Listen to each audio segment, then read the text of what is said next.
lying in your arms, and these feelings start to change.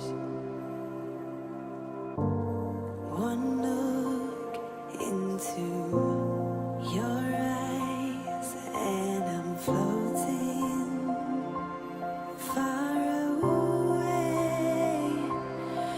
I've never been here before. I don't know the score, but I never wanted you more than I do tonight. Escape with me. Will you escape with me? And we start brand new.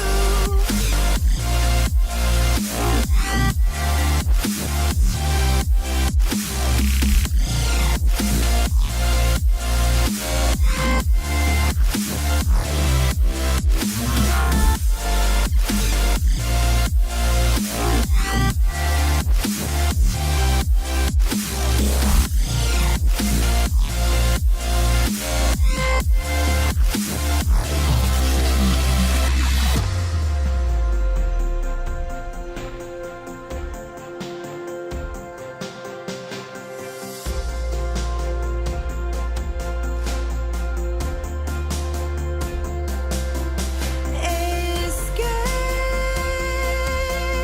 with me. Will you escape with me?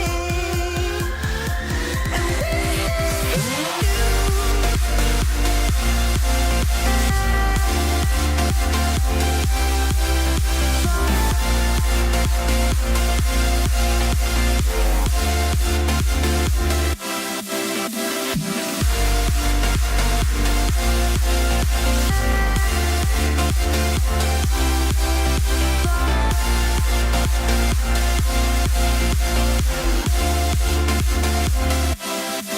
I've never been here before. I don't know the score, but I never wanted you more than I do tonight. Escape with me. Escape with me. And we're brand new.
Hello and welcome to the Geek Fortress stream. My name's TJ. Steven will be joining me tonight, but he is out there right now taking a look to see what our round one is going to be. Welcome to Saturday Night Modern here from Geek Fortress, streaming 3 times a week. Be sure to hit that follow button and of course tell your friends about all the fun to be had here in the Pacific Northwest. And of course, if you don't want to take part in the fun, be sure to join us more in the future. Otherwise, feel free to swing by into the shop if you happen to be in the area, or if you want a little bit of a sliver of that action, if you want to have something that you can hold on to and say it was a part of this store, feel free to check out GeekFortressGames.com and make some of those super duper sweet Should say modern.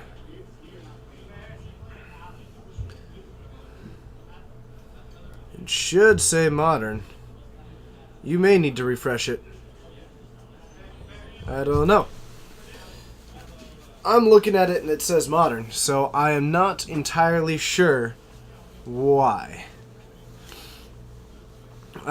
Still mind control. Yep. Mind control's sweet. The background's cool. Hi, Steven. Hi, Tell me a little bit about what we've got. How are you doing today? I'm doing well. That is a spectacular tie. Thank you. It's the tie I wear every time. It is one of my two ties. The other one is yellow. What? We have Bryce on the wall playing Twin 2, the Saheeli combo. Okay, gotcha. Twin 2, the twinning. Playing Ryan, who is playing Mono Blue Tron. Ooh.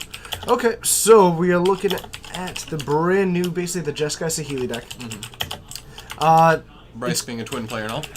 There's that, and it actually does have some pretty cool combos within it. I mean, like, the main deck Spreading Seas are actually a really cool way to do it, because you can even use them with the Felidar Guardian to move them onto different lands. Right. If the ability resolves and they have any uncracked fetches, you can actually put it onto a fetch and they'll never be able to respond to it. It's pretty fun. So, I actually do like the deck a good amount. It feels a lot like what Twin should have been. Right. In a lot of ways. A little more interactive. Yes, absolutely. And for Mono Blue Tron, let's go ahead and go with. He always does it. There's Spellburst is good. Ooh, Spellburst is great. Good call. Or Condescend. Don't be like that with me. I thought you were a good enough Magic player. I'm sorry, over. So I thought a little bit too highly of you there. So let's head on down to the field, and we'll see what we can do. Jeskai Saheeli versus Mono Blue Tron.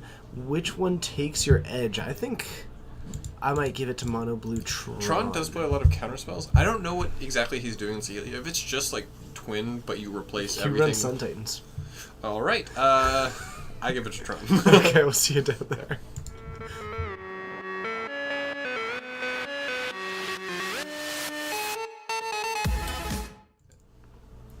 Alright, so the players lining up. Yeah, there is some pretty cool stuff. The deck does run a couple of Sun Titans because they're able to rebuy back so much, including some of the Spreading Seas. It can get back Saheeli itself if it ends up dying. Yep. Just a fantastic value card overall, but it is certainly an interesting deck. The Sun Titan is also when Saheeli was originally spoiled before Aether Revolt and Felidar Guardian was like, oh man, look at this adorable combo you can do in Modern with Sun Titan and Saheeli. But if you have a Saheeli in the graveyard, one on the battlefield, and a Sun Titan, Yeah, you get infinite Sun Titan. rock and roll forever. Honesty Dragon, it's good to be back. And yes, I am very thankful to the people who were able to cover while I was gone. It was lonely. So Bry's gonna kick things off with a Steam Vents dropping in to. Same Visions. Yeah, I know Tevin. Oh, you got it. Okay, Serum Visions. And looks like he actually did he put one on top? I think. No, I was reading what Tevin was saying. Oh, okay. So an expedition map from Ryan, no counterspells held up at the moment, unlikely to be one anyway with a single blue mana. Mono Blue Tron, an unusual deck in how it goes about this. Yep. Different than your usual Tron flavor. Yeah, it doesn't necessarily try to turn 3 Tron because the island, like the Mono Blue Tron plays a lot of blue spells instead of just being Tron that has colors in it. Absolutely. It does need to avoid some of those double blue costs, though. But basically, the reason why you run the Tron Lens is so that you can be a reasonable control deck in the early game. Got it, Tevin. And you can be a reasonable control deck. And then one of the big issues with control in Modern is that your counterspells like Mana Leak, like some of these other pieces, lose a lot of their value in the late game. But when you turn that into a Spell Burst and a Condescend and have access to 9 mana when your opponent has, 5, you start looking a lot better. Ryan used Expedition Map to grab the Academy runes, which he likes to do because he can rebuy back that Expedition Map over and over and over again. I do like it a lot. It's a nice piece of inevitability. Because now anytime that Ryan's sitting with extra mana and nothing to do, just throw that on top of the library and start just building up whatever it is that you Also, need. if it gets countered, he can, choose his draws. And a remand on a Snapcaster Mage. Looks like Bryce was going for Snapcaster to Serum Visions on his turn 3. Maybe a little bit revealing that he doesn't have a ton to do. Z Magic, thank you so much for that sub. It's awesome to have you here. Thanks for being a sweet streamer. Thanks for supporting us for 5 months. I like it. I appreciate it. You're great. Das 5. That's fine. I was watching some clips of Pitch Perfect today. Das Sound Machine. So the Snapcaster comes down, and Ryan gonna respond with Gifts Responding to Ungiven. the fetch, yeah. That's not a bad card. No, you think he's gonna get Probably the Thopter combo. 3 Tron pieces and a Crucible, maybe? Maybe, but you can also... Oh, it looks like that's the intent of this time. Okay. I've also seen him go for the Thopter Sword combo previously, but that was when he was on the blue-black version. We've also seen him do some... I never know with Ryan. I think he changes this list almost weekly. Every single time. Every single time is different. There was a time when he was only playing 2 of the Tron lands, like 2 of each. Yes, I do remember that, because he wanted to be able to... That was when he was on the blue-black, I believe. And he was trying to, like, slot in all the other blue-black lands. So he just started cutting Tron lands from Tron. So it's a Walking Ballista, a Crucible, and the other 2 Tron pieces. Ooh. Walking Ballista is his favorite card right now. I think what you might give him is a Tron land and a Walking Ballista. Mm-hmm. Strikes me as the pseudo-safe play. Yeah. The big thing is that this might mean that Ryan has got a good amount of interaction in hand. Because if he's willing to take the time off and just start going for this kind of stuff, then it might mean that Ryan is pretty comfortable with what he's got. You know, maybe he's got a Cyclonic Rift, maybe he's got a Condescend, and, you know, multiple of these pieces that can stop whatever Bryce tries to do. And now Ryan's just waiting to move up into the high level of the game. Anubis! I bet you're excited for Amonkhet. Thank you so much for hitting that follow button. I think the correct choice for Bryce was that no matter what, put the Crucible in the graveyard. Yes. Which he can just get back with the Academy Runes. That's true, but that just buys... I mean, you know, it's the matter of in hand now or waiting 2 turns for it. I don't know if Ryan knows that Bryce is playing Jeskai Sealy. No, it's very possible that he's assuming he's on draw go. Yeah, just playing America Control. Yep. The old school. The classics. The turn 2 Pyroclasm, your 3 Soul Wardens. Absolutely. But Mozart would have played this. So we are going to resolve this Serum Visions. We're going to draw into actually the Spreading Seas, which is pretty nice against this deck. Snapcaster and looks like a Scalding Tarn. I think he's going to... Actually, both of those are... Alright, we're going to put them both on bottom. Team NFG Bot, thank you so much for the auto-host. Actually, auto-host with 11. That's impressive. I don't have enough fingers. Mozart? Oh, yeah, because he's classic. Thanks, Drew. I appreciate that. It's great having you here. There is a Spellskite in hand. That's kind of neat. The Walking Ballista hits the table. It does seem to make mincemeat of this Snapcaster Mage if needed. Bryce has got the Lightning Bolt, so it's not going to be a really reasonable finisher in this situation. And The Walking Ballista is just an insane card in this deck. Because, again, you can get it back with Academy Runes, and it deals with everything. And once you eventually have those Tron lands, then it's just insane. I will... It's a really quick way to close out a game as well. Yeah, it actually found home in the Eldrazi Tron strategy as well. Basically everything except the green-red, which is so dedicated to kind of this Getting like a 7+ Karn theme. yeah. Yeah. But all the ones that are just kind of valuing with the Tron lands have Walking Ballistas finding a home in them. Even actually KCI Eggs is finding a really cool home for it. If Ryan didn't know, he now knows. Saheeli is probably in the deck at this point. Well, if you're playing a Saheeli, you're playing the combo. Absolutely. Oh. You got equipped by reference. Oh, thanks. I need to buy that. I need to do that, and I need to start jamming with all of you. If only we knew a board game person. Or a Squiplash on the computer. There was you can do an online one. Ooh, Yeah. Why play Saheeli? Because he has very little Because else to do, and Ryan Ryan had has Shield no Stone. pressure. And it's going to get repealed. Interesting. So Brian using a little bit of his executive power here. So, It's just been revoked. Is that Tron piece number 3? That looks like Tron piece number 3. It looks like a third Oh, art, No, it's okay. but I think these two are no, he, yeah, these he has those two matching are the Tron same, lands. yeah. So he has got everything but the tower at the moment. Okay. Little did you know.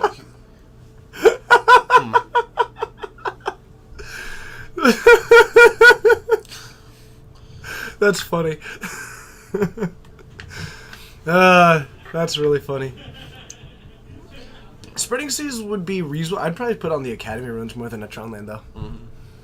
I think shutting down the Academy runes is pretty significant in this one, and Ryan's already got the double blue, Yeah. so triple blue isn't actually that different for him.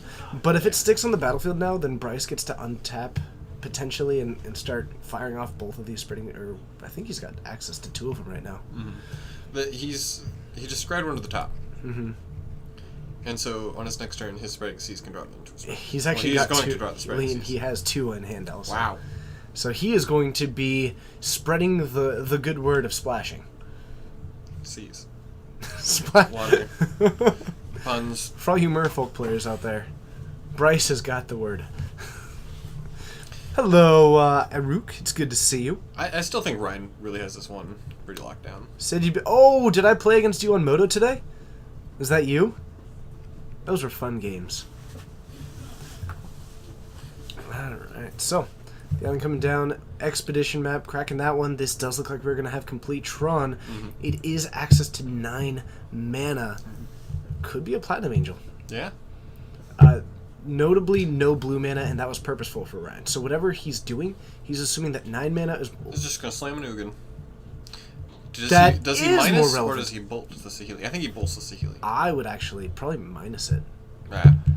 Getting it Because then exiled otherwise he'll... specifically. Yeah, then he can't... Exiled combo it. specifically is a really big thing, because then like a Sudden Titan can't get it back. Why do I think Ryan is winning? Because he now has Tron activated, and has significantly more mana than Bryce. He has got an Ugin, which is hugely significant on the board. Completing Tron is significant. Now, the Spreading Seas is going to make it difficult. And actually, taking out the Academy runes, I like a lot. The Ugin can just -2. Yeah, absolutely. And then Ryan will be good to go. And I Which, think it's a it's- matter of, does Ryan realize that, and does Bryce realize that? But it does also put your... Ryan definitely realizes that. Ryan is fully aware. Oh, okay. Thanks, Ooh. Rook. Thought not seer. Double path. Double path. It's probably going to be going away. Remand, Spellskite, yeah. So it's more a matter at this point of what would you rather take out? Looks like you don't want to deal with one, the Snapcaster Mage, which is a huge rebuy potential. Yeah, because it also attacks that Ugin. True. The Spellskite's slightly worse at it. Yeah. It also means that he would actually be able to, I believe, snap a bolt and take down the Ugin. Yeah. Rook, thank you so much using your Twitch Prime sub. I appreciate that. That is so kind of you and amazing. I like it. I love it. I want some more of it. We try What year is it? so hard. Thank you. I really do I appreciate found that. subscribing to streams in mobile is either like really easy or really hard. It's never been like just a... Depending on if you have an iPhone or not. It's true. So, we do have a Spreading Seas on that, using it in response to put the Walking Ballista on top. Remember that Bryce did leave him with Tron.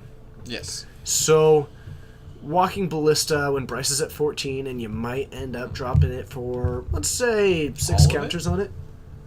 That doesn't seem shabby. Now, you know that Bryce has got a Remand in hand, so you might play around that somewhat. Yeah. Maybe you just go for it for 3 and then for 3, and like... Once it's on the battlefield, you can either force Bryce to waste a think- path on it, and then buy it back again eventually. I'm fairly certain... Ooh. That's all right. He's repealing his own And so he thought doesn't knots have here. to No, this is great. I guess he draws the Ballista. Like, Bryce is going to draw a card no matter what. Right. But Ryan now gets to slam down the Thought Knots here, take either force the Remand or take out the Remand. And it looks like this is going to force the Remand now. Even if this leaves, Ryan now has got access to Bryce being functionally tapped out. Yep. And he's going to slam down a massive Ballista. And have a Lightning Bolt from this Ugin available. Yeah. He also... he does lose out on the value on getting that extra island, because he wants to keep his... Ballista True. on top. True. So while Bryce does get to draw a card, his shields are lowered, and Walking Ballista, not a card to... This is the point where it's just, he's got an Ugin on the field that is an unanswered Ugin, because it is now minus twice. And it's still alive. he's got It's gonna be plus Voltron. He's got everything he needs. Note that Bryce does have the Felidar Guardian in hand, which is somewhat relevant with the Spreading Seas. Not a whole lot else, though. Okay. What do you think comes in out? The thing about them is, like, I don't know if they play in their sideboards. I can only just imagine. If Bryce is probably playing Stony Silence, Uh-huh. that helps a little bit. It's those urban TJ and rural TJ. I bet you're urban. Yeah. Well, I mean, it is the new hipster thing to have a beard. Slam the 5 at you. So we are down to 6. After that, Ugin also goes for a plus. Remember, it is a +2. Bryce needs to put something together. Double Felidar Guardian. Probably not enough, though he can Does go infinite. He does go infinite. The problem, however, is that doesn't mean anything. He can flicker his own land, however, Yeah. to do it. And I believe he's going to do this play. he might also just put out the Spellskite, because it means that if he happens, it either forces He's Ryan realistically to... flickering to draw an extra card. Yeah.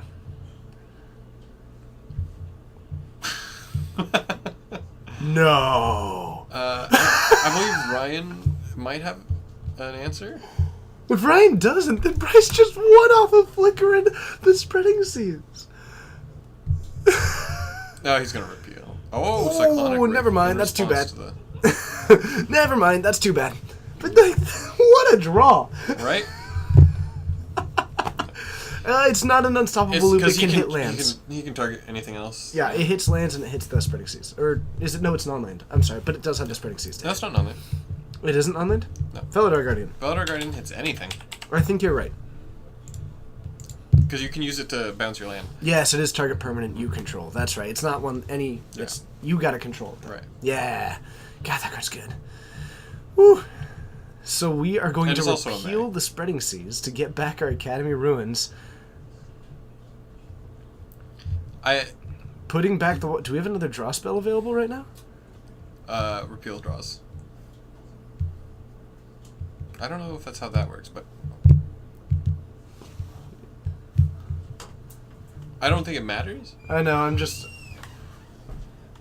How did you activate the Academy Ruins in the middle of a repeal? Repealed it, drew a card, then activated it. But what was the other card draw?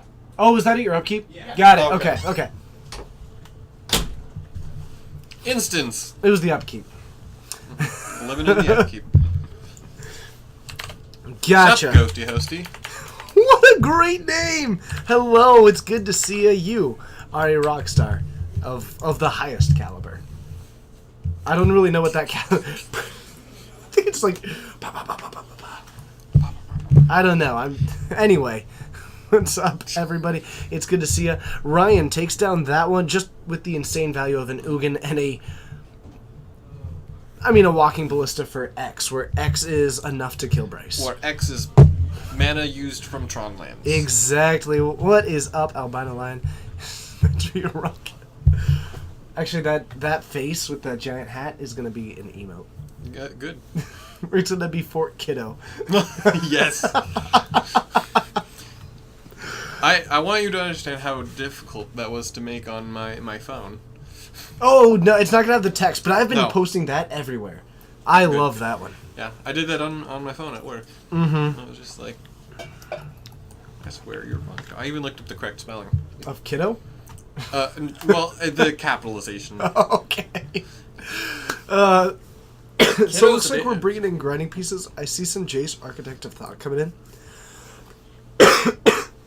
Probably for the purpose of just like minusing a Jace is a way to maybe try and keep up some value in this matchup, where Ryan is so far ahead at a just grinding perspective, because it's a Tron deck that has a ton of ability to draw, huge amount of ability to control the board. He's got the relics of Progenitus because, Academy Ruins is a card? Ruins is a card. Yeah. Actually, if he has a Rest in Peace as well, that's kind of a nice way to to do it, but I'm not sure if he does have access to that one. Looks like he's taking out Pia and Kieran Nalar. I would agree on that. Doesn't do a whole lot. It's nice that it gets through a repeal, and you still have 2 1/1s. The problem is I'm just not sure if that's actually enough to be relevant, where it's neat, Yeah. but is that what you want to be spending your 4 mana on, or do you want to try and just load up on actually doing something? Maybe that one. It's like just like in the standard version of the Healy deck, Bryce, all he needs to do is combo. Yeah.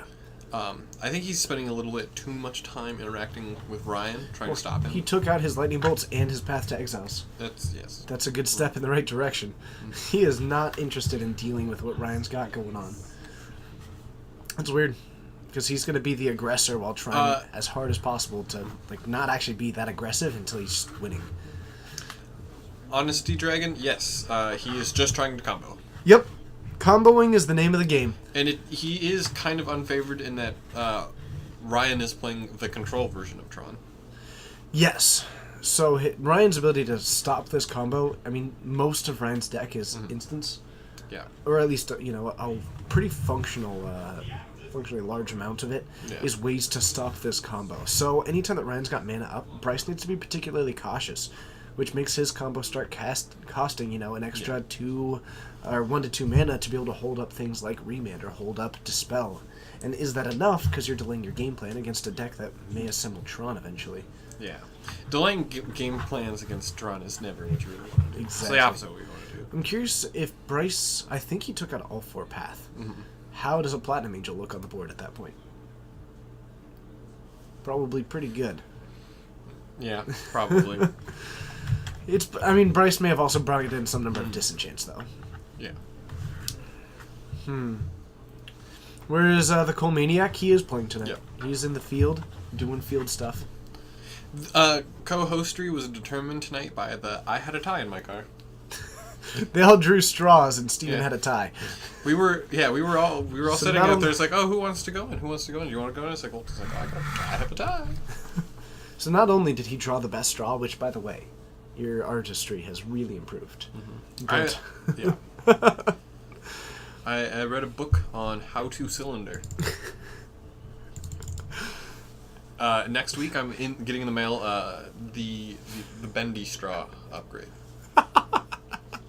So we're gonna see a Visions turn 1, and we end up we've got a Saheeli in hand. We have a Dispel and a Spreading Seas. We might be looking at turn 2. Never mind, probably not a turn 2 Spreading Seas. No.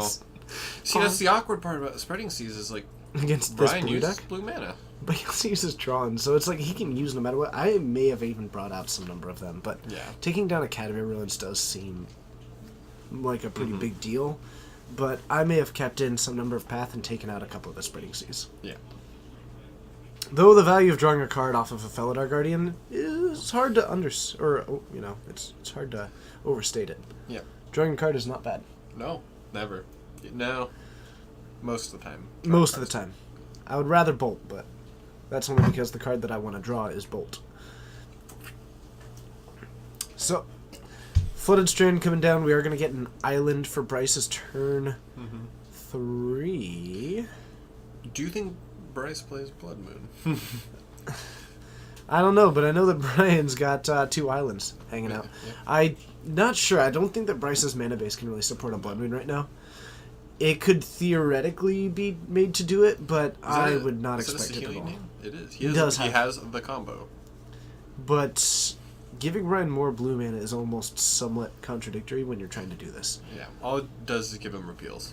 He does have Dispels, however, so we might see him if he's got the last land in I think hand. he plays Saheeli and then leaves up to spell, Yep. and then he wins on his next turn. We're trying to play out that Felidar Guardian, and then still hopefully having the Dispel available. He also does have a Remand in hand. It looks like he's actually just going to go for it now. And maybe just try and draw the card. Yeah. It is opening Ryan up to an opportunity to interact with this board, but it does mean that Bryce... Ooh, Warping Whale exiles. Eldrazi the Warping Whale takes down Felidar Guardian. It does in fact exile creatures with power or toughness 1 or less. Did not expect that.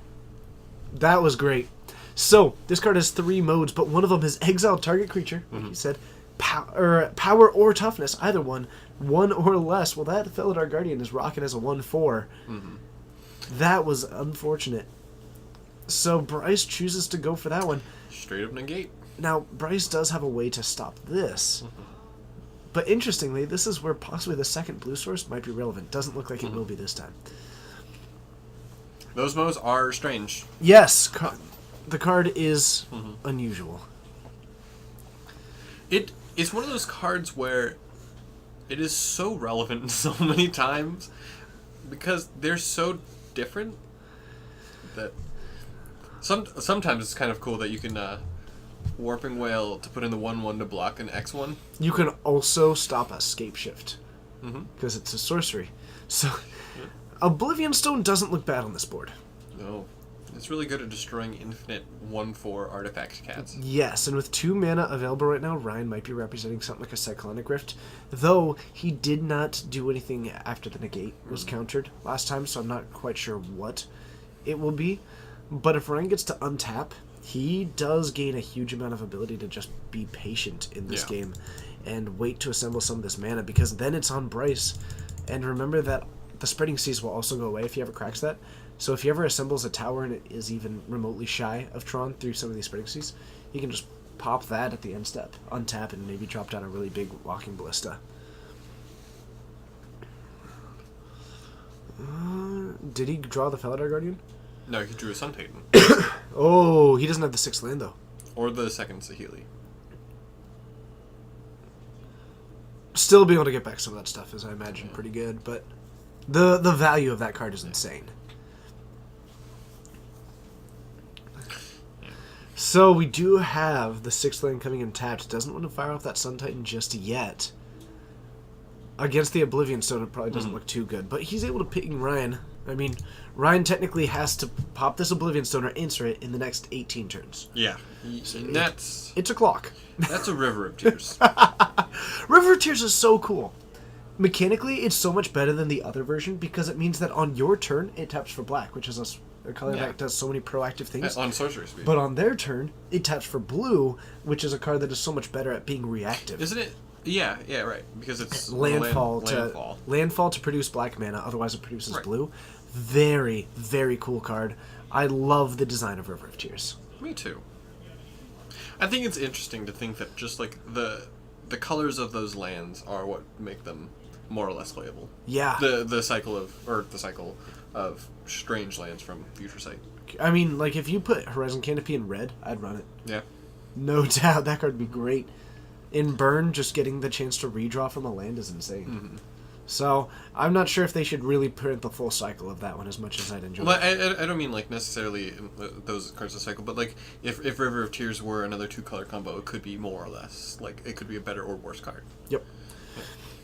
Okay. Oh, good point. Good point, Sir Jigglesworth. It is not landfall. It is if you played a land. Instead of a land entering the battle. Exactly. So fetches also don't activate it on the opposing turn. So the Oblivion Stone goes. We lose the Spreading Seas. We've got 2 of the Tron pieces assembled, but a tower is going to really push this over the limit as far as the available mana. Double blue also represented, so he did not end up losing too much as far as the blue sources go.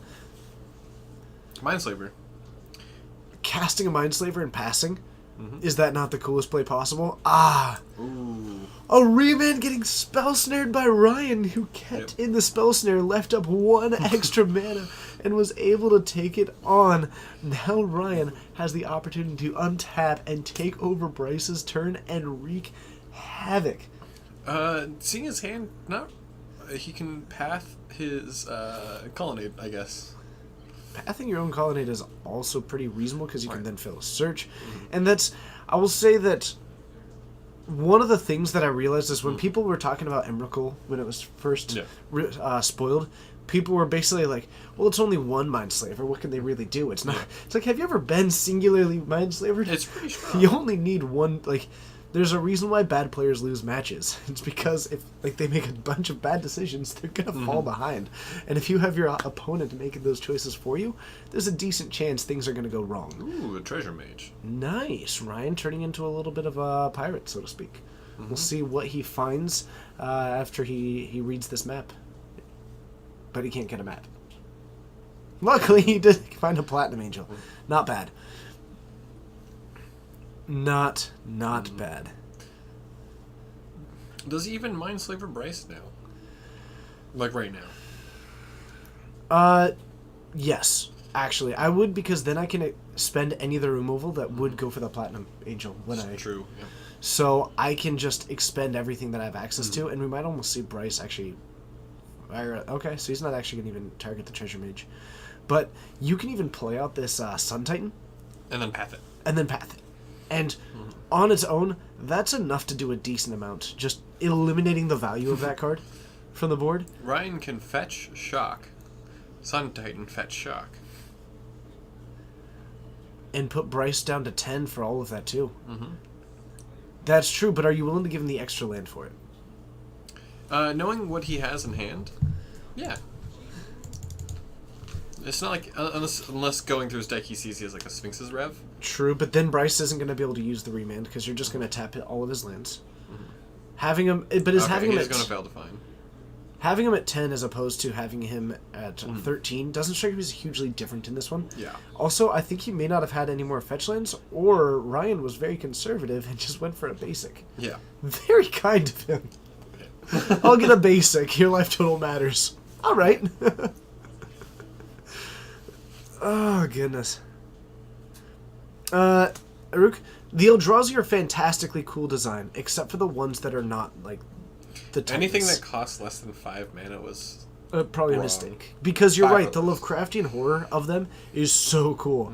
But then when they made the smaller ones, that's what I have a problem with Flavorfully, though they're still cool. My favorite Eldrazi is Ulamog's Crusher, because That card's great. the story in like development of it was no one was attacking with their 8/8 with Annihilator, so they've made it must attack each turn of Fable. It's like there's no reason to not attack with your 8/8 with Annihilator, and so they made it so it had to attack. Sometimes you just want an 8/8 blocker. No, you don't. You're supposed to be turning those dudes sideways. Repeal on the Saheeli. Ryan looks so advantaged at this point. Yeah. The Innistrad Eldrazi were done Just brilliantly. so much to do. The Alpha XY, that's 4 months of subs in a row. Thank you so much. That is absolutely true. No beta for you.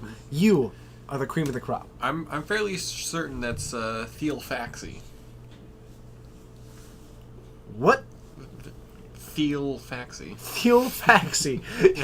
It's not the Alpha XY, it's Theofaxi. Yes. You sound like someone from like the 80s and officer. Are you Thielen Faxi? So Then teaching the beer in the morning. condescend Feeling Faxi. getting hit by a remand. The Stony Silence comes down. It's so funny that they fought over a Stony Silence without an artifact on the board. That is true. And the Platinum Angel's still available and not actually dependent Just on wait it. till Bryce slams his Mycosynth Lattice. Bryce does? Yeah. Give Stony Silence a little extra reach. Oh, goodness. Nothing can be activated. Oh, goodness gracious. So we do have a Relic of Progenitus. Looks like we're going to put that on the bottom. It no longer has relevance. You don't see Academy runes on the battlefield. Serum Vision's It's getting fired off also here. really awkward when you have a Stony Silence. He drew a Relic of Progenitus. So they were together. He puts one on bottom, casts the Serum Missions, and just draws it anyway. And I guarantee the next time he shuffles, he's going to take a quick look to make sure that he actually did put that on bottom. Oh, goodness. So, fires that one off, gets his scries. He does have a Snapcaster available to fire off Remand, potentially, anything like that. So he does have a little bit of room to work with. And Still casts the Relic. it's a draw spell. At worst. Can't activate it. And we're going to condescend for it all, apparently. I think it might get remanded. I think... I'm I not don't sure if think I'm it willing to will. fight over that. I think Ryan just wants to scry? I don't know why, because there is the... Unless Ryan has Ugin. To get rid of the Snow. Looks like we are going to snap, remand, condescend him for 1. Bryce pays the 1, has it, but is tapped out on Ryan's turn. So if this gets remanded, I might just recast it. Yeah, you should probably mention that. What does remand do? I remanded my Oh, Neat. we're bad at magic in here. I just watched him put the Condescend away. Right. So he remanded the relic. Put that back in his hand. I have a feeling if we would have looked a little longer. I think that if we had given it a second or two, we probably would have come to that conclusion. No. Dismember from Ryan on the Snapcaster Mage, willing to pay for a life and drop down to 10. But he's got a 2-2, and Bryce doesn't. So that's kind of cool. Mm-hmm. That's It's a kinda race. Cool. Do you think it gets in at? Yep, goes in at Saheeli. Oh yeah, keeping it from being able to combo, huge. Because that is a -2 ability on the Saheeli. It means that if Bryce just draws into a Felidar Guardian, he doesn't just straight up win. So, I do enjoy taking that one down. Also means that the plus ability means that Ryan can't just kill the Saheeli next turn if Bryce doesn't do anything about it. Remember, he does have the Celestial Colonnade, however, so that is going to be a reasonable blocker as things start coming down the line. Is a Guardian on top. Is it? Guardian, not bad, because it flickers the Saheeli.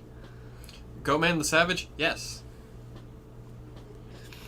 To the Gatewatch thing. Yes. They're kind of slowing down on him. Yeah, I realized that after I said it. Thank you, everybody, though. I do appreciate Interesting that. to know that the cats will not be able to activate abilities. The Infinite Cats. That is relevant. That is relevant. It actually does mean that the Sun Titan combo doesn't work currently. That is. So Snapcaster Mage coming in. Ryan might put a if he can put a stop to this one. It does mean that he will get the opportunity to take down the Saheeli, though.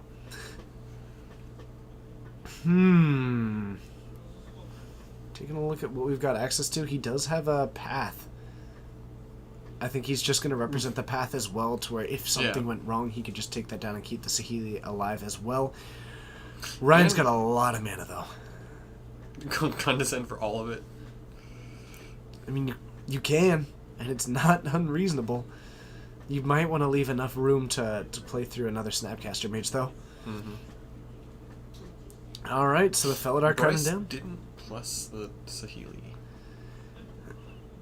That is true. And it's not something that, like, fully matters, but it kind of matters.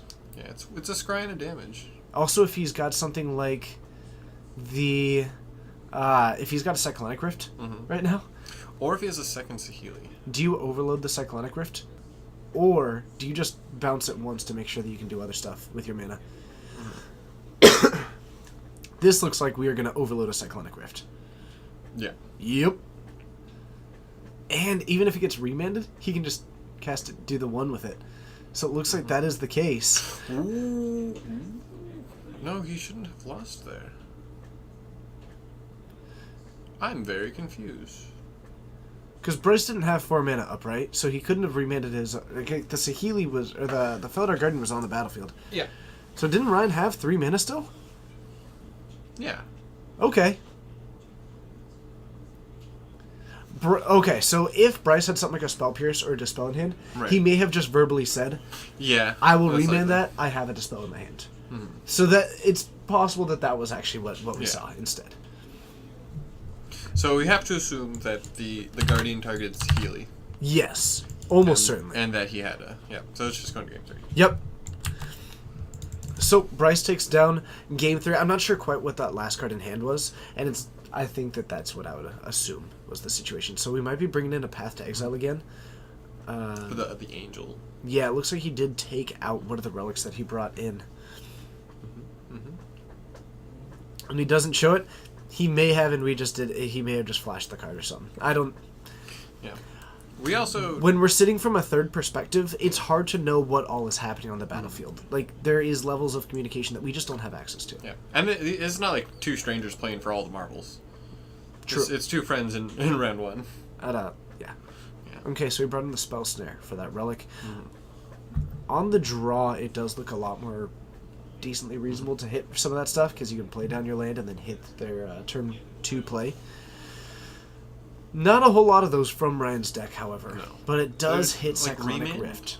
Cyclonic Rift. And I think that's a particularly... I mean, we've seen that be effective or almost. We've seen it effective once and almost effective a second time. Yeah. In this matchup so far. So keeping in the spell snare, that has been Ryan's ace in the hole, so to speak. So, ace in the hole. I don't know. But Ryan's going to be kicking things off Can't on the wait play. for the future split cards.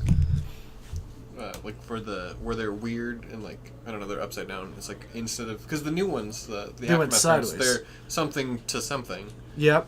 You can have ace and hole and ace in the hole, and ace in Ooh, that would be sweet. and then chocolate in the peanut butter. Peas in a pod. Mm-hmm. Yeah.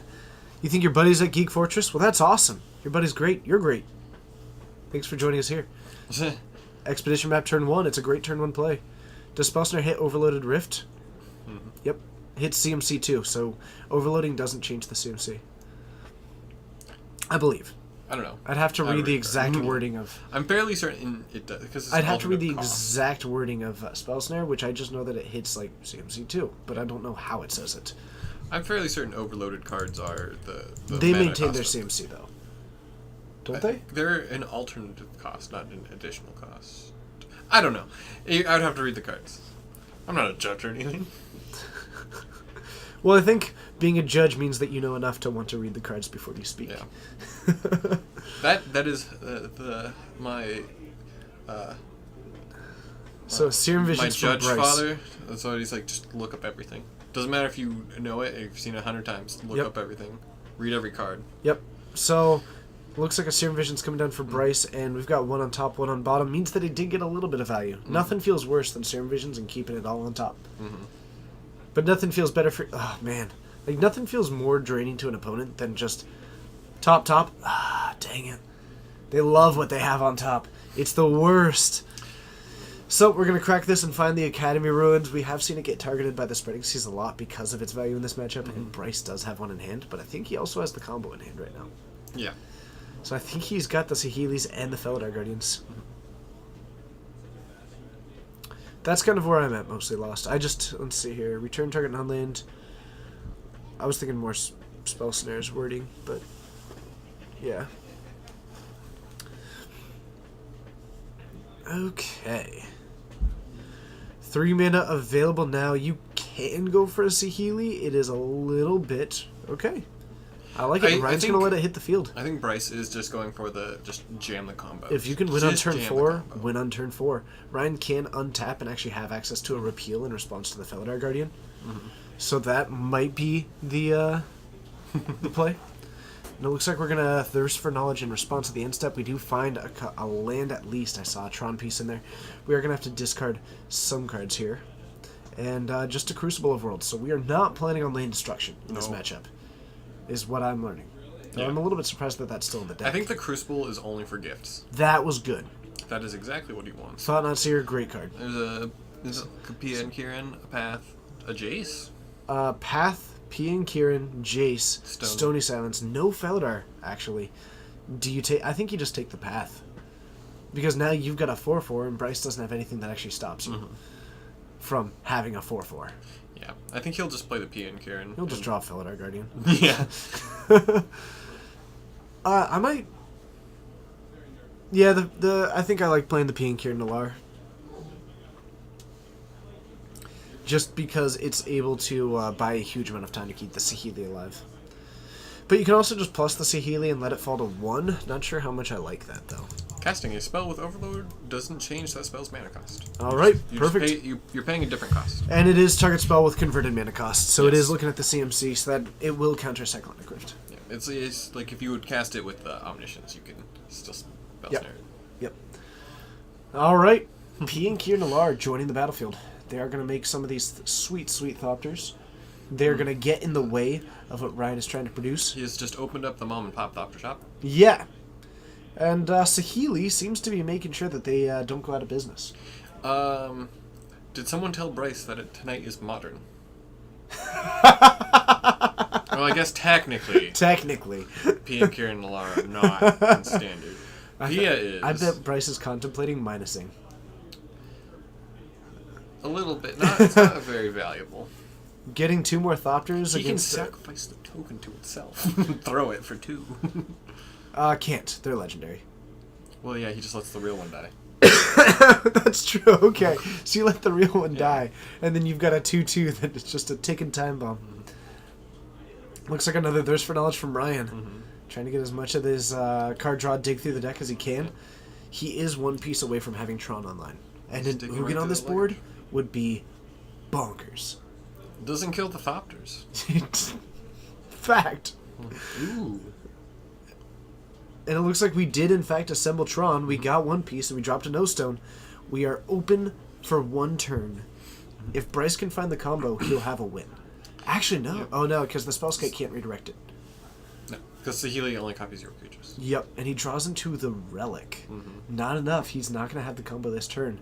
He can drop the Stony I Silence think this turn, he however. has to. But if Ryan has a repeal, that's going to go poorly. Yeah. Though now that doesn't work. Because previously, Ryan had enough mana to cast both the repeal and all of that. Yeah. But now, with the Stony Silence coming down, he buys himself a lot of time. But now the token of being here alive can't throw itself. No, can no longer throw itself.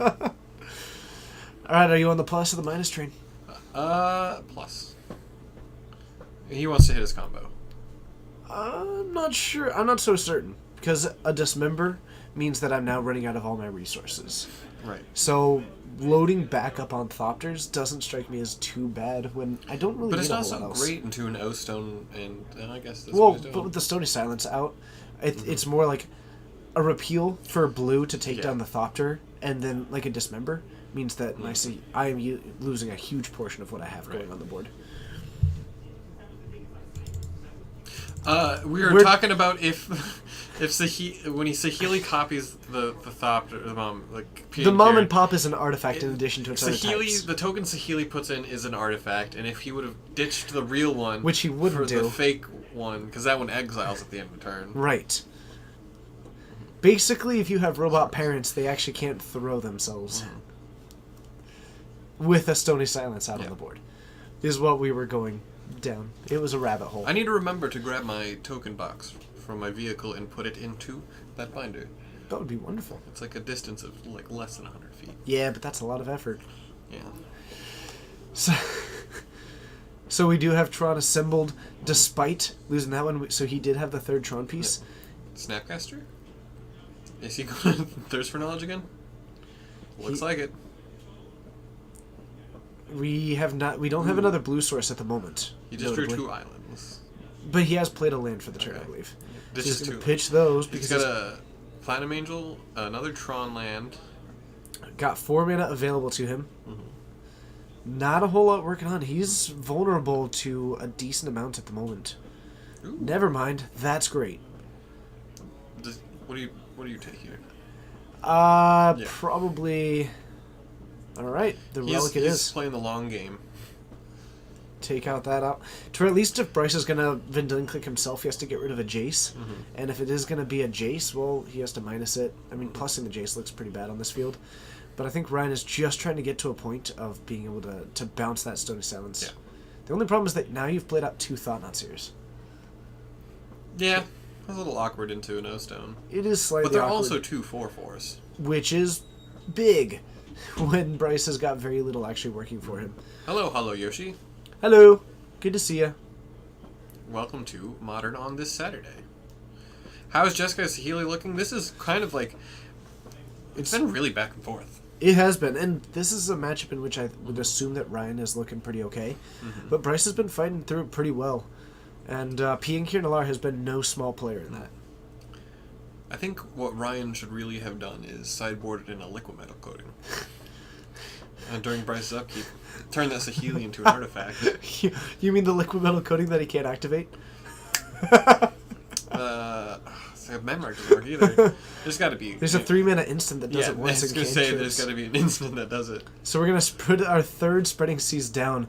So now, Ryan down to having 6 mana again. After losing Tron, 3 different pieces of Tron locked in this. The difficulty of picking up enchanted lands. If you can ever get to an Ugin, it's going to feel so good, though. Yeah. He can... He's 5 blue mana. So much blue mana. Also, he could, if he drops down the 7th land, he can just overload a Cyclonic Rift. Yeah. And then- Just thirst for knowledge, alright. Neat. How different is it? 100% other than it plays Saheeli and Felidar Guardians. Yeah. I would say I that the don't- Saheeli deck in Standard is like a value deck. I mean, it's a 4-color very... It wins with the combo, but then it usually sideboards out the combo. Well, you are also running things like Whirler Virtuoso, and you're running Yeah, you're Prophetic playing Prism. Like, you're running mostly value. I've seen the Saheeli combo deck win more often with Torrential Gearhulk beatdowns than I have with the actual kill you with Infinite Cats. Yeah.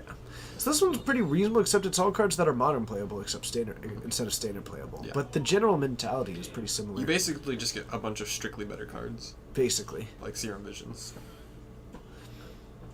And that's a trinket. Mage. Yeah, it's a little one. Walking Ballista. Walking Ballista. It's almost guaranteed to be Walking Ballista. Oh, no, wait. That's an artifact. What? Which means you can't activate it. You're right. Ooh. What do you want, then? I think you name... Needle naming Saheeli, maybe? Yeah. That's what I would do. Okay, yeah, he pointed at it. So that Pithy Needle naming Saheeli. That's going to be pretty solid. So, while it cannot activate... Oh! Bryce just drew the Felidar Guardian. One turn too far off, and he cannot get rid of that right now. That's so heartbreaking. Yep. It's so heartbreaking. I'm a little bit surprised that Ryan didn't attack. I may have attacked into that. Then again, Bryce does have the ability to just triple block or quadruple block and get rid of it. So we're gonna cast it, flicker the Piankier and Nalar. Can I make more Thopters?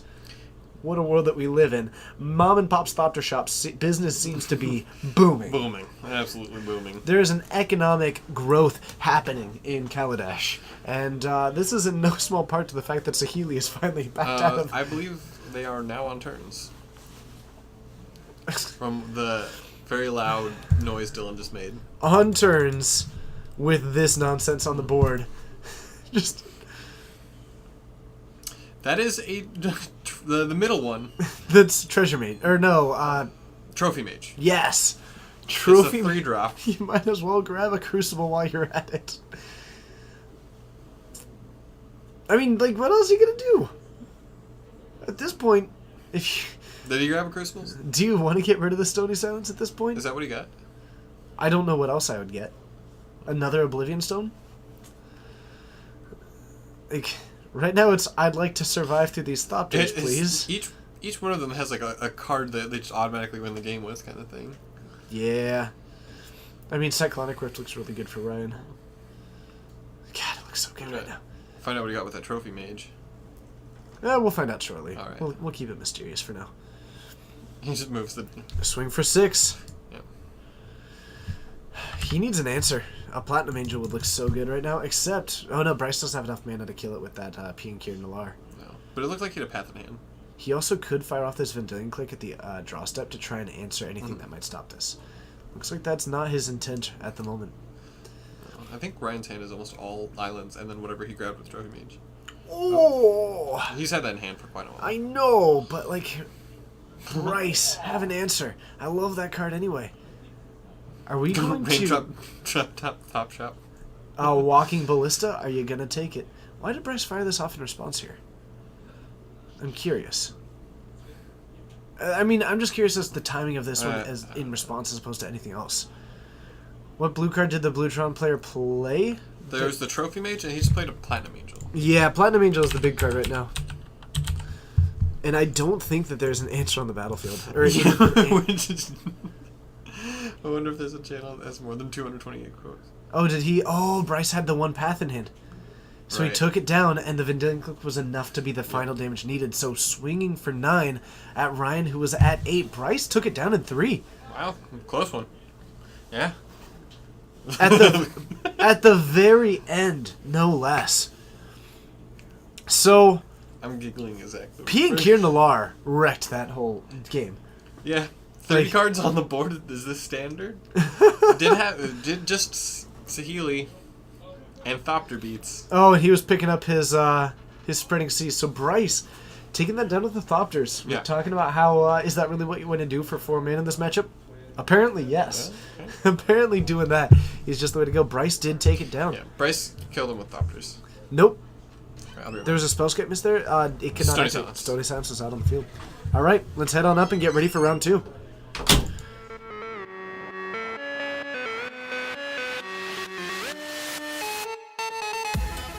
Hello and thank you for joining. My name's TJ Steven. Joining me in the booth tonight, we've got Modern hanging out and having some fun. Should be a good time. We'll see what we can find. But we just watched Mono Blue Tron fall to Jeskai Sahili. Not the most common matchup that you'll see, but it was a lot of fun to watch. And nothing feels better than watching an odd Tron fall to an odd twin. Woo! Woo! Goodness gracious. Goodness gracious, golly gee gosh. So let's get ready for round 2. I am excited. Thank you so much for joining. If you haven't yet, be sure to hit that follow button. Join us more in the future. We do this stream 3 times a week, every Wednesday at 7 and Saturday at 6 Pacific time. We've got Modern. Plus, every Friday at 7:30, we've got Legacy action coming right at you from the digital waves that come through the video scope that you're currently viewing us on, whether or not it's a tablet, a phone, a TV. Hey, maybe someone is relaying this information to you via that I just forgot the name of that system. But nonetheless, hey, thank you so much, A Curry 42. I do appreciate that. It is a lot of fun to do this stream, and we do put our heart and souls into it. We should have some more magic coming at you soon. Plus, you do have the option of hitting that subscribe button, helping the stream do what do, be what it be. Patio 301, thank you so much for hitting that follow button. It's a pleasure having you here. Nothing feels better than Morse code. Thank you so much, Hello Yoshi. Maybe someone's relaying it to you through Morse code. Thanks, Pretty Pool, and Hello Yoshi. Smoke signal, telegraph, radio, telegram, Morse code. Hey, all of those are possible, and if you're hearing us through those things, thank you so much for going the extra mile to enjoy the sweet modern content that we've got. Plus, if you do want to help support this stream in another way, in a roundabout way, an unconventional way that is highly conventional, feel free to check out the store's website, geekfortressgames.com, where you can buy those Magic the Gathering needs that you have. Get them shipped to you with love from the store owner Dylan, who lets us do this stream, and any support that we can toss his way is support to this stream, because we are lucky enough to have such a fantastic working relationship with Dylan. Listening via the chatter of Eldrazi Mandibles. That is reasonable. Let me know, how is Innistrad lately? Or I guess most of that has gone away. Or did it? I guess I didn't actually finish it. I'll ask Steven. He's good with the story.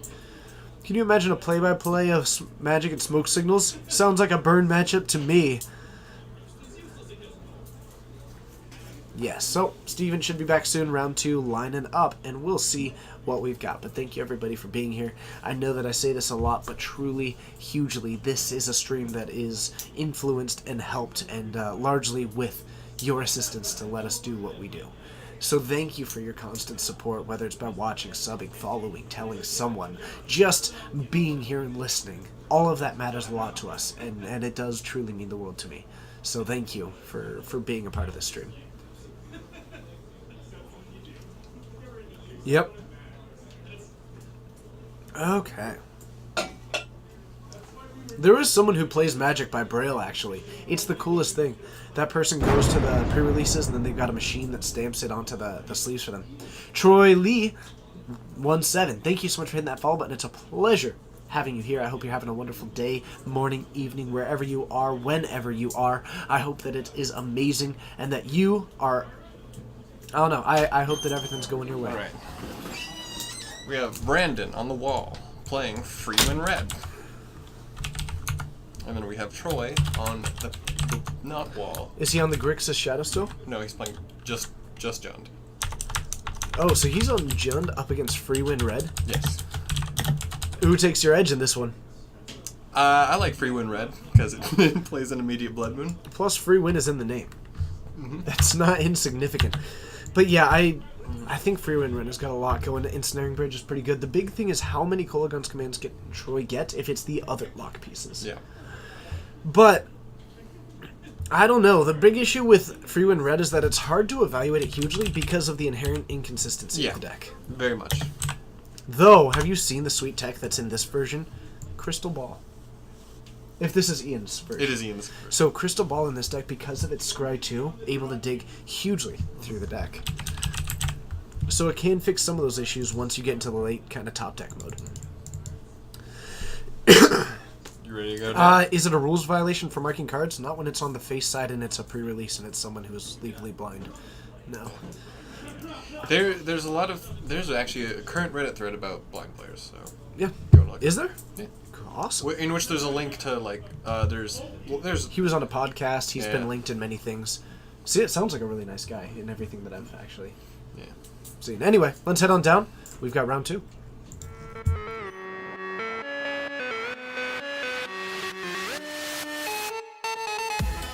Okay. And Platinum Angel still hanging out. Platinum Angel, you shoo. What are we playing? Modern? Yep, that's what we got. So, Freewind Red up against John Doe. Okay, we do see the Simian Spirit Guide, and there's the Magus of the Moon in there. Now, Magus... Is it in there? And a Koth. Actually, that's a turn 1 Koth if he doesn't. Because you just go land, exiles... Oh, no, it's not a turn 1. It's a turn 2 card. It is a turn 2 Koth. But I think I'm probably going to take the Magus. Yeah, I think I unless he has like a lightning bolt. Sure. In which case I'll take the cough. Sure. Interesting. Someone is not interested. Actually, that does stop the turn 1 Magus of the Moon, so maybe he's got more hand disruption in hand. He's gonna remember to pick up his mountain. Yeah. Because this does stop him from just going for anything on turn 1. Draws him to Unless he- another ritual. Yeah. Thank you, That's pretty Sir good. Chibs. I appreciate that. No Teamer Evolution that I saw. Oh man. Yep, more hand disruption was the flavor of the day. Could take out some of the... Yep, takes out the Magus. We are left with 2 rituals. So we actually can go for a turn 2 Koth against this. Which is pretty good, actually. Yeah. That is a 4/4. Assuming he pluses on the correct mountain. Just a friendly reminder that the stream is family friendly, but I believe Affinity is often in the room. I'm not sure if it is at this moment. There's probably one. Okay. So we might be firing off both rituals. Do you go for a Chandra or Koth? Knowing that you likely won't get the other. I like the Chandra because next turn I can plus it, Yeah. get the 2 red mana, and play down a Koth. Instead of having to minus to get the 2 red mana. Well, and you only get the... yeah, exactly. Huh. Aw. Thank you. That's really kind of you. Why are we checking the timer? Timer's great. Timer's perfect. Well, at least it's perfect enough for me. So we do have the basic Swamp out, no red mana notably, and I don't think that Troy has a lot of capability unless he's got a Maelstrom Pulse in hand. He's not going to be able to interact with that, and actually Jund does historically have a lot of problem with Planeswalkers, which is why they run Maelstrom Pulse. It's actually obviously caveats apply, but one of the exclusive purposes of it is that it's able to interact with Planeswalkers. Yeah. And the occasional time when just blow it to destroy. And the occasional blowout is always good. Thopters. I know. Sir Jibs with the sub! Thank you so much using that Twitch Prime. You get 1 each month for free, and you're using it here with us. I appreciate that. That is amazing and kind of you and generous of you, and I do appreciate what you do to help this stream do what it does. That brings us up to 148. Dark Confidant joining the battlefield for Troy, and a Thoughtseize to follow it up. Looks like that Koth is going away. And by the way, the mountains in this deck, great mountains. Because they're all different. Well, no, There's two that's my different favorite mountains. mountain. The one mountain that there are more of currently. Didn't play the land first. Can't. Can't do that actually. You have to play it at that moment or else it is exiled. D-Tizzle! D-Tizzle 55, thank you so much for the sub. I appreciate that. That is amazing, but it does end up dealing that 2 damage. So Troy is down to 10 after dealing a lot of damage with his own mana base. He's got a Dark Confidant. Brandon's still sitting at 20, but yeah. Ooh. And I think that was a situation of Brandon not realizing that he needed to play that Right. land first. It's a little bit different than the previous Chandra, which you usually wanted to go You before playing land. Albino Lion, thanks for hitting that follow button, even though you are one of our co-hosts. So, good to see ya. MTG Pro Blue. Hey, I'm a fan of anything with Pro Blue. Thank you so much for hitting that follow button. It's good to have you here. So Liliana comes down. It's going for pluses. We've got top deck mode all around. And actually, the Anger of the Gods, kind of cool. We might see him just leave this Dark I would- Confidant trying to have Troy I try would. to that. Well, because with 2 damage as well, he's down to 5. Yeah. Like, if he hits anything that does, like, 3 damage or anything, like, he is down to 1 functionally. Believe me, I'm a huge fan of leaving Bobs alive. Oh, I know. 2 Dark Confidants, you can keep them. Kill the Goyf. I mean, next turn, Brennan just pluses, deals 2 damage, and passes, and hopes for the best. He just fetched down to 2. That looks to be the case, so he has got to have a Maelstrom Pulse in hand.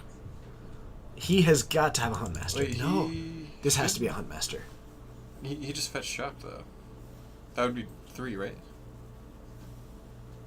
I do not know entirely, because they had it right before. Okay. So I'm assuming that there was some number off at one point or something or other. I don't know. So, attacked into the Chandra. Why is... Oh, he minus the Lily on himself. Yeah. Minus that to get rid of the Dark Confidant, because he was dead to it otherwise. Yeah.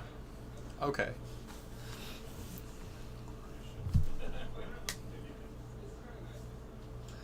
So now he has to kill the Lily. Okay. Okay, so he might have missed one from a fetch. And just was catching up to that one. Are we going to stabilize from 1? Because that would be amazing. Stabilizing at 1. There's just so much to... He has to leave uphill blocker, he has to pass, or kill this creature right now. Mm-hmm. And there's just so much that... Like, Lightning Bolt? Grim Lavamancer out. Looking nice. It is going to be able to take down the Simian Spirit Guide. Yep. Didn't minus it, notably. It's going to block the Simian Spirit Guide is what it's going to do. And now it feels sad that we played the Simian Spirit Guide. Even though like, it was going to get discarded Yeah. anyway. Having that Chandra in hand is so unfortunate. Because it is Yeah. going to get discarded. Alright. There's a lot of... I mean, Lightning Bolt is also a pretty live draw. He does have to swing with that Simian Spirit Guide. Oh, absolutely. Yep. And the Terminate that we saw earlier. It might be worth just going out and asking really quick what his life total was before he fed shocked to see what happened there. Yeah, at this point it's a little bit... I mean, with both players looking at it and moving them, I have to assume that something happened, that some kind of level of communication that we missed. Yeah, there's also the part where I'm fairly certain he's at 1 life against a red deck that just top decks Bolt, right? Not guaranteed, but like when we're... That ain't bad though, but he's in a lot of trouble. But honestly, like usually when both players are looking at the life totals, it was something that would be pretty difficult to miss. So I have to assume that there was some level of communication between the players. Right. That happened, and we just don't have a microphone on the Also, on the table right now. technically, we're not supposed to interfere with games. You're supposed to We call stop a judge. illegal game actions generally. Is kind Well, of what where you're that- supposed to do is call a judge. In this case, Dylan, and then have Yeah. him come over and say blah blah blah. We plus to get rid of a Koth. And the card in his hand. Lily discards for each player. And we attack, and I think Brendan is down to 1. I guess, like, I kind of... Is that the... Draw the bolt. No. Now it's who draws a bolt first. Also, the Lily ult pick... But when bolt is the card that matters. The ensnaring bridge draw. The ensnaring bridge draw I choose is incredible. Snaring Bridge. I'll take that one. Who's the new bearded man? Steven, you've been here a long time. I've been here... This is Steven, though. I've been here a long time. So he draws into a ritual. There is now no Liliana. Both players in full-on top deck mode. Troy looking for an Abrupt Decay right now. Or a Kolagon's Command.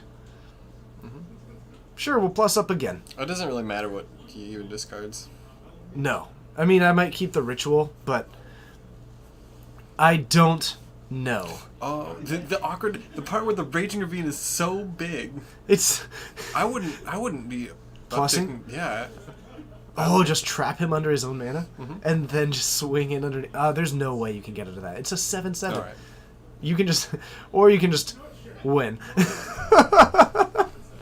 Oh, goodness. So Troy takes game 1. Yeah, I still not sure about the fetch shock. I feel have bad to- about calling out one thing but not the other, and then blah blah blah. Whatever, it doesn't. I have to, like, when you're looking at it and, like, Mm-hmm. there's no way that there wasn't something that we missed. Right. So, probably bringing in the Pithing Needles to try and name Liliana, I assume. Not entirely sure what else I want in this. I don't really like either of those. I don't really like hitting that just for a Dark Confidant, and it doesn't hit much else. Right. Shatterstorm, not great. I'm Relic. Relic's It good stops killing- Kolaghan's it- commands. and Relic kills Goyfs. Relic does kill Goyves, so I could go for that one. Okay. Also, it's called Free Win Red because it has the ability to, get free wins. It like The whole point of the deck is to be wildly inconsistent and try and put It in a turn 1 has- Blood Moon with Simian Spirit Guide. it has really good matchups. That's it. Like it just has some insanely good matchups of popular decks. Yep. Yep. Yeah. Okay. Let's see. Yes. Well, yeah, and it's just we don't have the level of communication to be sure. Oh, he may have just played a Blood Crypt and not actually fetched. Well, he did. Because that might have just been his Liliana discard. No, because yeah, right. So Actually, maybe the Liliana discard may have put the fetch into the graveyard, which we saw on top, that makes a lot of sense. Actually, and then he just put that into play from hand, that makes a lot. and of that sense. would put him down to 1.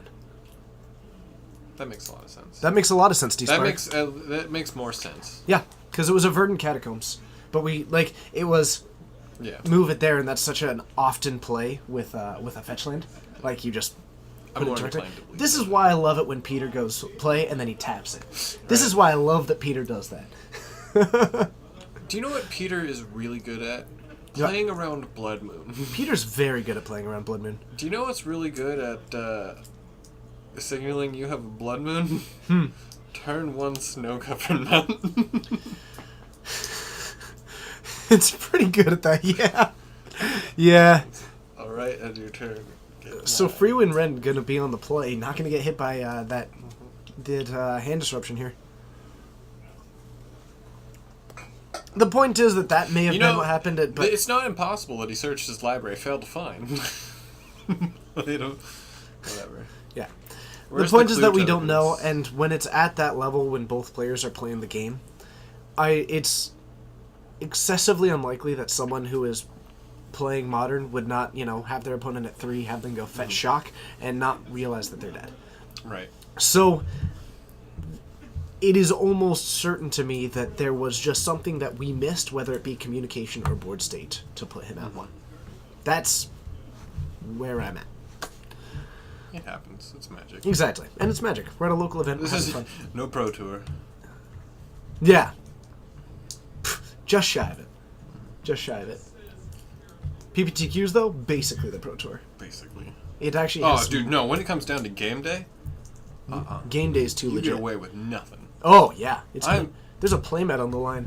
I like. The stakes are too high, Steven. I really like playing Magic for fun, and I let people get away with a lot. And I felt like I've never felt so bad as one time when it was for game day, and someone's like, "Can I take that back?" And I'm like, "It's for the mat." For the mat.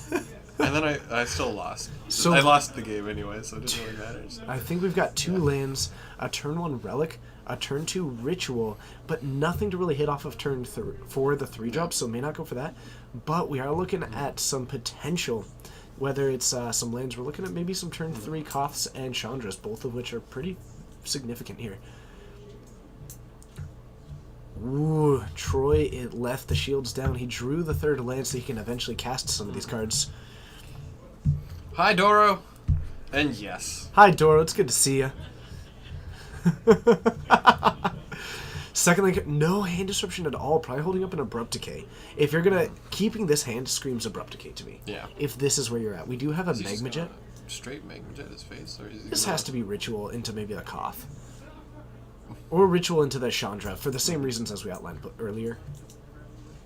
which means that next turn that Brandon is able to end up firing off into it. He can plus and use Magma Jet. He could plus and cast Magma Jet, which actually I do enjoy.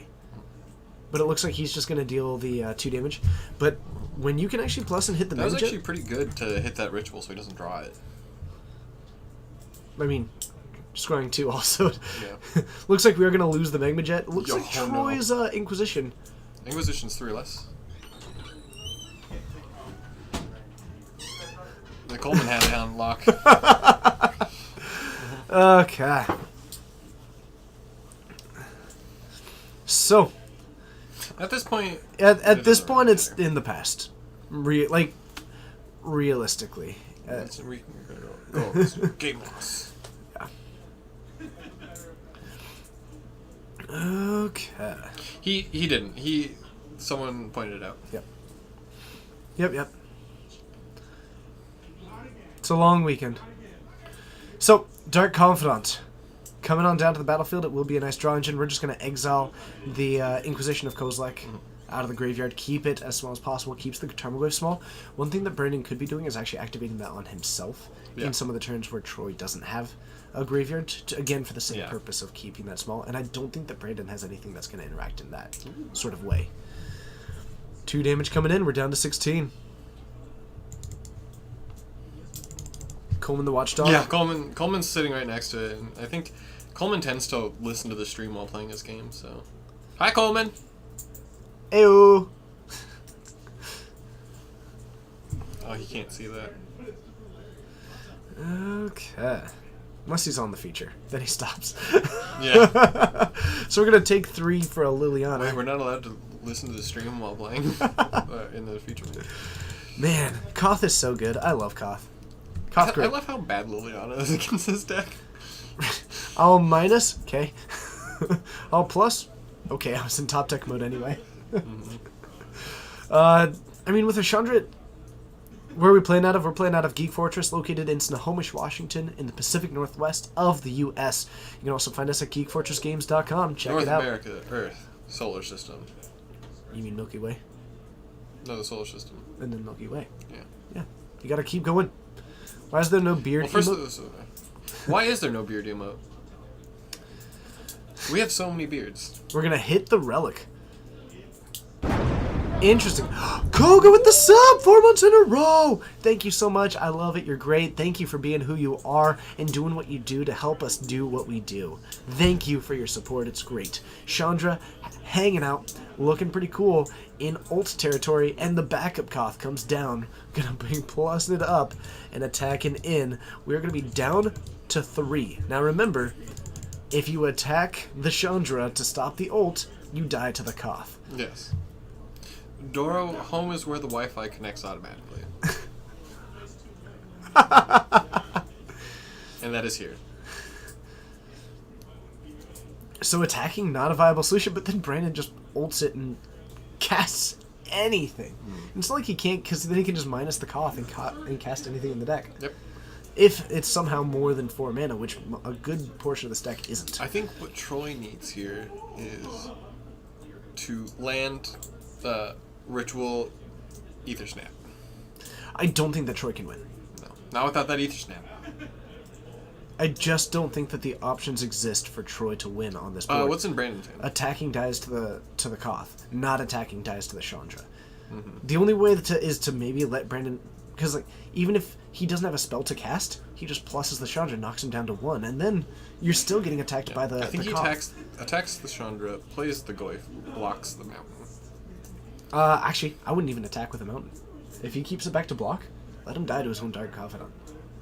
I like that plan. Big fan of those plans. How would free win against Skred go? Probably favors Skred. Yeah. Because Skred is doing the same thing except way more patiently, and you can't gotcha with an ensnaring bridge or any of that Yeah, other stuff. Freewin wants to... Okay, he just ults Chandra and casts a spell, right? If he has a spell, yes, absolutely. Oh, the Tarfu is my favorite of the beard emotes. Also Freewin Red, like, it's hard, like, it can And- get there with a Chalice on 2, but gonna- Blood Moon does nothing. He's gonna kill him with a pithing needle. Yes, My commander Or card we're gonna knowledge plus. is quite large. We're actually going to plus and put him down to 1. This strikes me as an odd play when you have the win. Established dominance. That's an odd play when you already have the win. But we can still... That's a 3-4 Tarmogoyf. You can still just attack. You force the block, but the Dark Confidant is dead. Troy still might die on his own upkeep. So it might actually just be fine. Can we ban the troll that is the albino lion? Pithing Needle on the Raging Ravine. Yeah. So it's a land off of the Dark Confidant. He still loses. Yes. There's nothing you can do. That means Chandra ult is still up. Koth is still up. Like, you can just plus the Chandra. Yeah. And call it a day. Yeah. And then if you attack, again, you just swing with a mountain back. So Troy picks it up and free win red. Taken. The second one. Do not attribute to malice that which could easily be attributed to stupidity.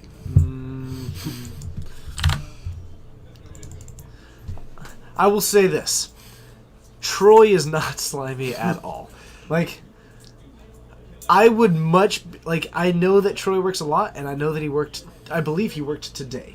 I am much more willing to chalk this up to a long day than anything else, because Troy is just... Like, Yeah, if you look at what he generally plays, he's not usually out to just crush matches. He's usually out to just play some Magic.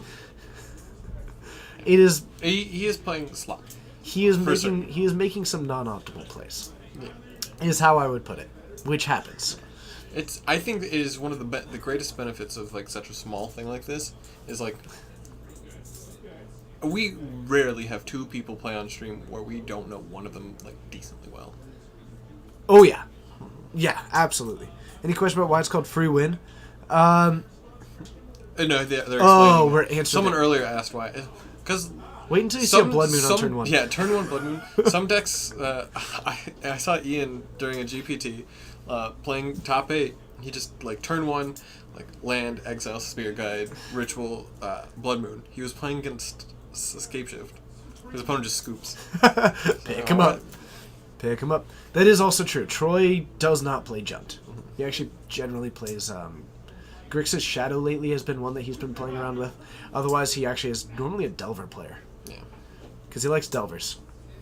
He's a fan of that card. Yeah.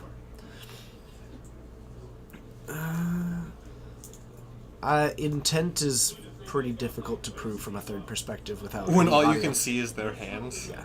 Well, like... We have perfect information of what's in hand, and we have wildly imperfect information as far as communication. And the first thing that any judge will tell you at a competitive REL event, or even professional REL, especially professional REL, is that most judge calls will be eliminated by you communicating with your opponent. We don't have access to that information. Hi, Melvin. He must be LSV's friend. And other guy. This is my friend TJ. Mm-hmm. Occasional Magic player. Not really. Very Not good really. now. Okay. So, we're going to start off with a tapped Overgrown Tomb, not really with a turn 1 play. It is a little bit... Can I be unusual. Executioner? Remember what we were talking about? Yeah. So, turn 1 Blood Moon is really good. So, we do have a basic Swamp, a Collective Brutality coming down, just going for the Duress mode, I believe. And only we instant miss. sorceries, yeah. Drop a Chalice for 1, because why not? I does have a technically Twitter. have a Twitch, and I technically have a Twitter. Both of them are Albino Bear 43. Yep. Yeah. We're giving him a test run. I'm doing my best. Probably better known as Saffron Olive. So, turn 1 Blood Moon, really working on the free win red. Yes, Executioner. I do. Coleman laughing in the background. Right. So we do have 2 mountains and a swamp out on the battlefield for Yeah. Troy, missing his main win condition being the... Well, A, doesn't have double black. Doubling up on this one, that does die to Lightning Bolt, and it looks like Troy is gonna really throw his weight around with the Yep. amount of red mana that he's got, trying to really demonstrate it. Otherwise, a Chalice still in hand could drop it. Do you like Chalice on 1 or Chalice on 2 better? I think Chalice on 2 is better against Giant. It's Also, stops Dark Confidant. and Goyf and Abrupt Decay and... Oh, not Abrupt Decay. Goyf if he ever finds the... But it does stop a decent number. It also stops Terminate. The big issue is that there's not a whole lot that's ever going to hit the Chandra, but the things that will hit the Chandra would be like a Dark Confidant. I have a feeling that this Chalice is going to hurt him almost more than... I actually don't disagree. Was that a 'cause he's Pithing got- Needle in Troy's hand? Actually, you know what's also true is that Brandon's got access to the rituals, which are 2 mana. Yep. So having it on 1 does mean that he can draw the... Collective Brutality whiff, because I've got 2 Chandras. Oh, no. Oh, goodness gracious. So, we're going to deal 2 damage here, and so the clock keeps ticking. Why is Goblin Guide so good? Because it has 2 power, and it's 1 mana, and it has haste. And also, the information it gives you is not irrelevant. It's good because it has 2 power with haste for 1 mana. Yeah, it's unplayable without it. This is Chandra Torch of Defiance. Okay.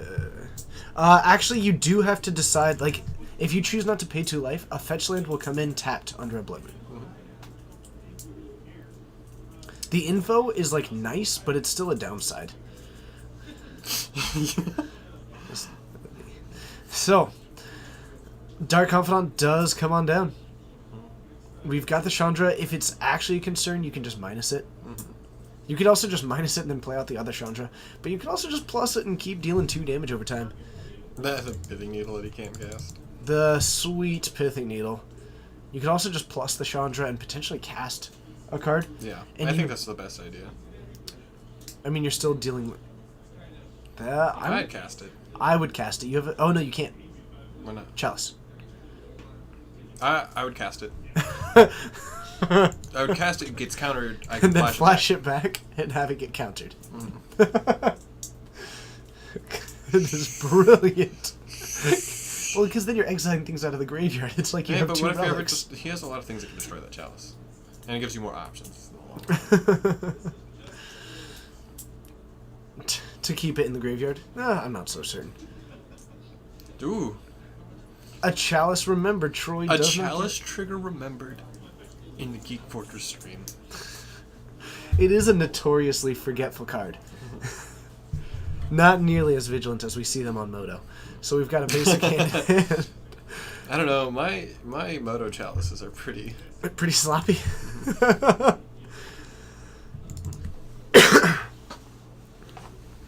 Casting it isn't unreasonable to shrink your hand size. for bridge. It wouldn't shrink your hand size. Well, no, but the Pithing Needle maybe. Casting the Pithing Needle, yes, but you can do that anytime. If I end up drawing a bridge, then that's when I would start considering that. Because otherwise, I might be more inclined to eventually try and take down a Liliana if there gets an answer there. Yeah. Let's not forget that he has a second Chandra in his hand. Mm-hmm. Oh, now he has Relic and Needle in hand. Oh, Gideon.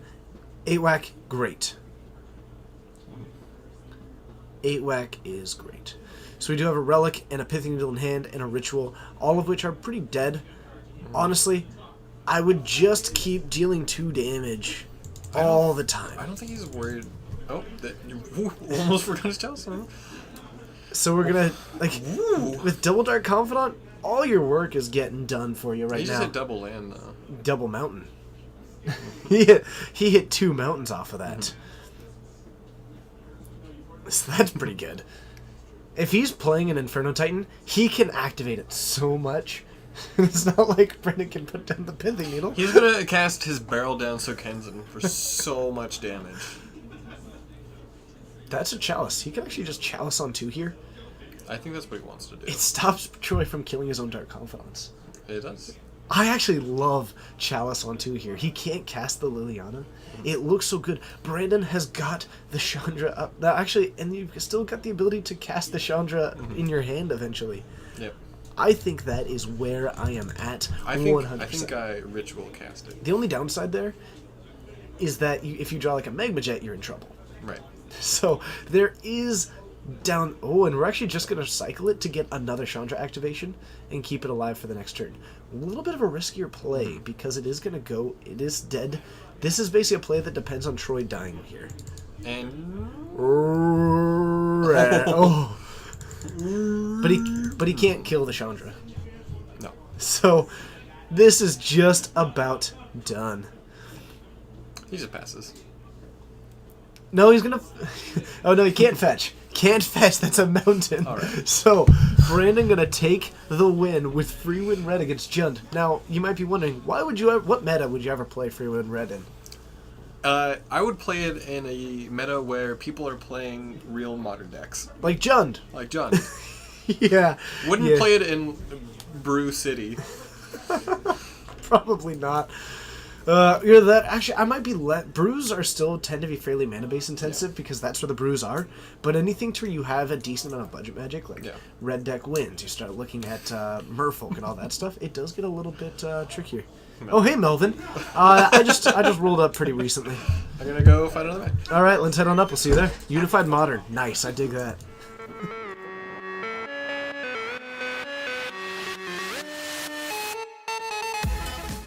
Hello, and thank you so much for joining me. It's a pleasure having you here. My name's TJ. Steven, who just got in, who won Free Win Red, took it down in round 2. We've got about 20 minutes left. Steven's going to try and find us another match to jump on over to camera. If you are joining us for the first time, thank you so much. It's a pleasure having you here. Be sure to hit that follow button. Are you talking about the guy who was here for the first round? Absolutely. Absolutely. He's pretty mediocre. Anyone playing Lantern? We do occasionally have Lantern players. I am open to having them on stream when I can. Not too often, but I do love watching Lantern. The deck itself is just sweet. But welcome to the Geek Fortress stream. This stream exists because of your support, so thank you very much. Be sure to hit that follow button. Consider hitting that sub button. And if you do need any cards, check out geekfortressgames.com. Woo, 273 of you. I do appreciate it. Did the red deck win? Indeed it does, because that's what red decks do. Red decks win. Please no Lantern. We put it on maybe once every 2 months, once every month. I'm usually okay with putting it on for a round, because the deck can be relatively interesting, and I do have the ability to talk about the deck. Which would win, Storm or Grixis Delver? I would give it to Grixis Delver personally. Where are we? We are located at a shop called Geek Fortress, located in Snohomish, Washington. It's in the Pacific Northwest of the U.S. of A. And if you are in the area, we are just a little bit north of Seattle, about 45 minutes. If you happen to be in the area, be sure to come on up, have some fun with us on one of our Modern nights. We stream Modern every Wednesday at 7 Pacific time. It is about 7:37 where we are right now. So on Wednesdays at 7, we stream Modern, as well as these Saturdays at 6. You can also join us every Friday at 7:30 for some sweet, sweet Legacy. Always a fun time, always a good time, and absolutely a product of all the amazing people in chat right now and all the amazing people around me. We still don't have a TJ command? Why would we have a TJ command? What would it say? Not sure what it would say. Okay. Not sure what you mean, unless you mean the Who Is TJ.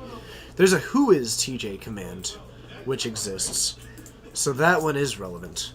But, not entirely sure, but be sure to stick around. We've got some more magic coming your way. Steven's out there trying to find a matchup. As soon as we have it, we'll jump him over to that feature match camera and keep it going strong. Because that's what we have some fun doing. Citrus the Orange, thank you so much for joining. It's a pleasure to see you again. There we go. Rocking that one. A fan of bad jokes. Goodness. Goodness gracious. Gotta love those bad jokes. I'm a fan. But thank you everybody getting us up to 149 subscribers. I do appreciate that as well. Just shy of that 150 mark. Still shooting for the 200. We did fall behind pretty heavily on that one, but that is okay.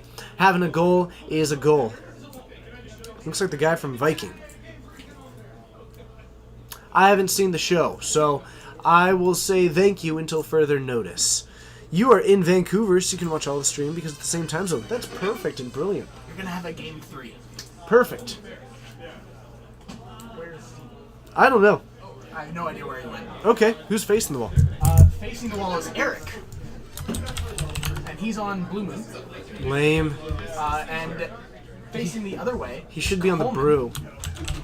And Coleman's on blue-white. He should be on the brew. Can you tell him that he should be on the brew? Well, he's playing Torrential Hoax. Nope, that's not in our brew. Eh. Our brew is the best deck ever. Eh, The fact that you don't like it only reinforces that point. I know. So, we're going to go into a Game 3 Blue Moon up against Blue-White Control. That actually strikes me as a relatively interesting matchup. I like it. I'm excited about it. So we're going to go ahead. We've got Blood Moon coming back to the field, but it is switching sides as far as the camera is concerned.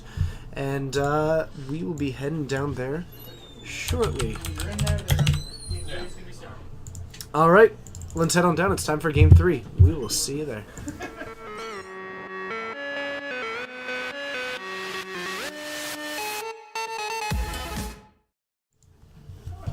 Alright, so we are currently sideboarding now Blue-White Control versus Blue Moon. Could be interesting. Both of these, last I saw he wasn't on the Madcap, but I do like it personally, so I hope that he is on it. So I was just talking to Brandon. He just recently moved to the area. Apparently he's from the East Coast and used to grind SEGs, so... Awesome. Yeah, I was complimenting on him on never missing a chalice trigger. Like, it's actually pretty abnormal for someone here to hit every single chalice trigger. And he's like, oh yeah, I used to grind SCGs. Wow. SCG's great. Any Jund in the field today? Yes, we just saw it lose. Do I ski? I do not. I've never skied, nor have I ever snowboarded. I used to snowboard. Snowboarded. I used to snowboard until my snowboard broke. I did not when I was young. I was not able to have that opportunity. And now that I am... Actually, I'm about 25. It just feels ridiculously expensive to learn a hobby. To ski? Yeah. Peace Ways, thank you so much for hitting that sub button. It is awesome having you here. Thank you so much for subscribing with that Twitch Prime for 3 months in a row. I love it. Thank you. It does mean the world to us. What is his name is Brandon. Yeah. Also, yeah. Also, skiing with the risk of injuring yourself really badly as an adult gets more expensive than the hobby of skiing. Oh, look! Your ex-wife is watching. Hey. Hello, thanks for following. It's a pleasure having you here. Saying something as expensive as an MTG player? Okay. We do still upload to YouTube. The problem is that it is extremely man, hard to find the time for it. It is. It is really hard to find the time to it. So we do try to do it when we can, and we have the intent to do so, but it is... It's one of those things that when you're uploading 5-hour long videos, it takes a long time to upload. And it takes a lot of work to add in all the matches and to scour them for what the timestamps are and to get them all up there. It's insane. I know, I think Steven did that one. I did. It took me forever. I did from October to November, and it took hours. Woo! Polar Bears, I'm glad that you're doing okay. Perriator, thank you so much for hitting that follow button. I'm assuming that that's what your name is. It's good having you here. Thank you for hitting that follow button. A Celestial Colonnade from Coleman following up Eric's basic island into a Serum Visions. Eric is going to be going for a lot of basics here. Coleman also rocking a lot of those. The Blood Moon's less effective here. I don't know. I'm a little bit curious to see what we'll have. Eric really excels against creature-based decks and greedy mana bases. So Coleman might have the edge because he's just... But also Coleman is made to beat Death Shadow, so he's got a lot of dead Condescends in the main deck. I'm curious to see how the sideboard strategy worked. Sounds like Dylan needs to upgrade his internet from dial-up. We have upgraded it recently, actually. And we just have... I don't think we've even tried to upload a YouTube video since then. I think... I don't know. I guess we'll have to find out. The trick is finding the time for it. Time is not something that I have a huge amount of time, which means that I have to rely on amazing people doing it. Jose Manuel, lol. Thank you so much for hitting that follow button. It's a pleasure having you. Okay. It does auto-upload from Twitch still. Okay. Do we have Eric's list? Not recently. I don't know. We tend not to go for last names, Covert Panda. I don't really give away the last names without... Yeah. We just avoid that. Okay. Ooh. That sounds bad, Lou. I'm glad that you're doing okay now. Well, I assume that you're doing okay now, and I'm glad that you are. So, Eric, with a P and Kieran Alar, that is actually going to be a really good What card in is this the matchup. Donald, the brothers Mm-hmm. playing with the Pia and Kieran's? They're playing. They like P and Kieran Alar. They've like playing blue, red. Pia Mom and Pop Kieran. Thopter Shop. Yeah. Yep. It's missing swans. I Definitely true. I think the real conspiracy here Mm-hmm. is that Eric and Bryce own hundreds and hundreds of P and Kieran Alars, and they're just jamming them on. It's like, So, Dispel from Eric, Dispel from Coleman. That is quite the fight over a Think Twice. Of all things. So Coleman going to dispel the Dispel, which was trying to dispel the Think Twice. Coleman is going to draw a card. Nailed it. wow. Yep, he does have a negate available as well, and a surgical extraction. What are... It has to be the Serum Visions, right? No, he's going to Serum Visions the Dispel. This is game 3. So Coleman wants to just win all the counter battles. So now- there's a negate, a cryptic. I think. Oh, there's another one. There's likely, I would guess 3. Maybe just 2. Oh, lots of Serum Visions on top. Is Coleman on Restoration or Drago? He's on full-on Drago. His main win condition is actually Secure the Wastes. Yeah. And, I think a Celestial one of Colonnades. Secure the Ways, and then a Celestial Colonnades. Yep. That is it. Celestial Colonnades. He is running some number of Jace out of the board, I believe. Living Guild pack. Yeah, the best one. That way, God, that card's so bad. I'm so glad that there's Planeswalkers worse than Tibalt now. My favorite thing in a thread about the worst Planeswalkers, it's like the Captain Jack Sparrow argument. It's like, at least you have heard of Tibalt. So Coleman's going to draw in and gets a Celestial Purge that is able to get rid of the P and Kieran Alar. The token's still running wild and free, so Bryce not getting too aggressive with them just yet, though. Keeping them back, probably playing around the sweet tech of, well, A, they would just run headlong into a Celestial Colonnade, and Eric doesn't have a whole lot of ways to contend with that, and a Cryptic Command feels kind of bad. But we'll see what we've got here. We've got, alright. So we're going to try and take that one down using the Celestial Colonnade for it. So Coleman is not intending to block with that this turn. He might just be willing to fall down to 15 for it. By the way, for some context on that comment of which ones it is, all of them. I would not at all be surprised if Coleman just fires off the Think Twice and then flashes it back at the end step. Yeah. You can just ask him how many times he's fetched. Well, Keep it for- light. Yeah, just to verify his life total. Just ask him how many times he's fetched. How many times have you fetched? What? How many times have you fetched? Twice? Okay. Right. Nailed it. Whoa! Don't be spoiling my tier 1 decks on the internet. Come on, delete that, man. Oh. So, we Think Twice, no Ancestral Vision? I believe so. I believe that is in fact the case. So that he always has something to do with his mana, though he actually might be running Think Twice, Ancestral Vision as well. I believe that's also a one of Disallow, which I think is particularly sweet.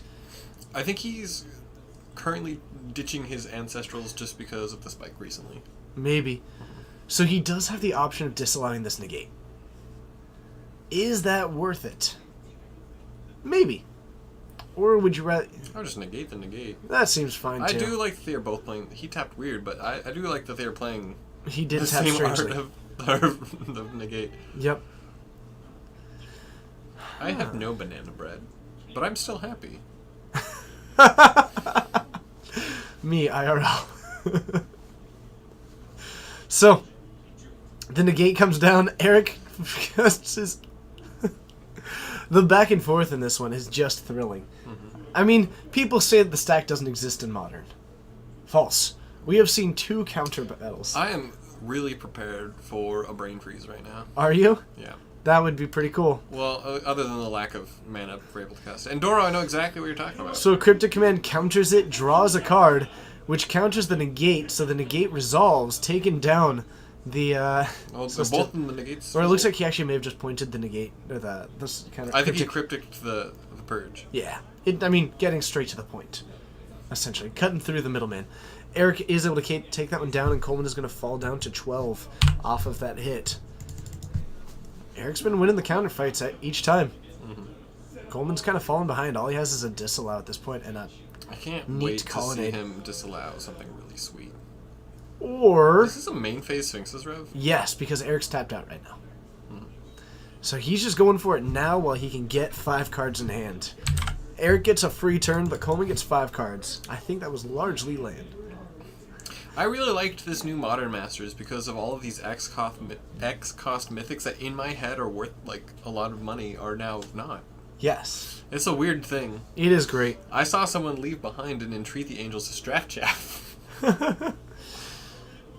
So, Eric, he's got a little bit of bolt action happening in hand as well, but just a hit for 4. Coleman's going to fall down to 13. Coleman's going to untap, and now we're both... I mean, he just basically filled his hand with lands. I think he did hit straight He's lands. going. It's okay though because he's going to show and tell in his Borborygmus Enraged. No, he's going to show and tell in his Gristlebrain Enraged. You're right. Oh, goodness. Poor Coleman. Yeah. I guess he just paid 5 to not draw lands for 5 turns in a row. That's okay though. I mean, not drawing 5 lands in a row is also not pretty good. For 5 turns. Doing it all at once. Getting it out of the way. It's like a Band-Aid. Yeah. Coleman's going for the Band-Aid method of drawing lands. Banana lands. Banana lands. Do do do do do. Banana lands. Do do do do. Alright. This is what people come for. The high quality Magic content. The best part, by the way, is that who is the person that we know absolutely most is legendary for drawing nothing but lands. Wasteland Carl. Oh, no. Actually, Eric. Eric is a legend for drawing nothing but lands. While he tapped out... Alright, and Coleman's at 4. Yes, there's someone here who plays Modern. In fact, I'll try and get him to play. What? Puts him down to 1. All right. That's true. Emma Handy did today at 1. I was watching her. Emma Handy had something today where she just drew like 7 straight, just flooded out. He drew a Path to Exile and he's got lands. I was watching her play a really like funky Legacy Brew. Emma Handy's great. She's one of the people who we are gonna try and Skype in once we have the second computer to do some commentary with me. I was trying to I'm like, oh man, I need to watch like some Magic content. And it was like a link of What happened? auto hosts that led to her. What happened was on Eric's turn, he bolted him, cast a Snapcaster, then lightning bolted him. Coleman was at 13, so he fell to 1 after getting hit by 4 lightning bolts. And Eric has got 2 Thopters out on the battlefield, so doesn't even need to attack. Like, he's got a whole lot going on for him. It's gonna flashback thing twice. Gotta find an answer. But I'm pretty sure that Eric just took game 3. Question, next time you go out there, could I get a snack? Yeah. Thank you. Bolt, bolt, bolt. God, I love Bolt. But it was bolt, bolt, bolt, snap bolt. It was bolt, bolt, bolt, snap, bolt, bolt. Wait, nope. Scratch the last bolt. Strike it, get rid of it. We'll do it next turn. Lightning strike it. Okay. Why is he using whiteboarded lands? He actually just likes them. Yeah. That's just what he likes. Yeah. We had when Coleman and I were streaming, we had a weird moment where we both agreed on a border together. Whiteboarder? No, we both like the invocation border. Oh, nice. Actually, I like that one too. The Supreme Verdict, the card on top.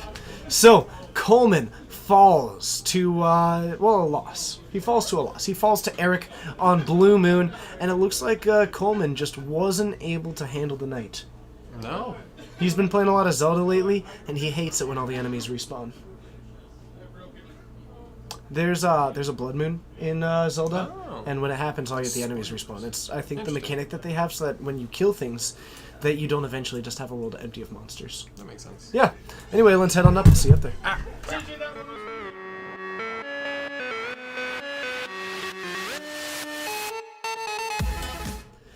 Hello, everybody, and thank you for joining. We just watched 4 bolts functionally close out the game against Coleman. We're going to see what else we can find. Not a whole lot of time left in Billion Bolts Donaldson. Indeed. So with just 2 minutes left, Steven is going to try and find out what we'll have for the third round of this. But yeah, the invocations are sweet. I think that the text on them, like the border is, I think, great. I think that the art on them is incredible. My big complaint, well, it's not even a complaint, I guess, so let me rephrase that. My big question with it is the font that they chose that's very hieroglyphic-y. And I think that, well, I'm hopeful that it will look better in person and be more like that one is foil while the other hieroglyphics are not, and be a lot more distinctive. But I don't know. Thoughts on As Foretold? It'll get run in some combo decks.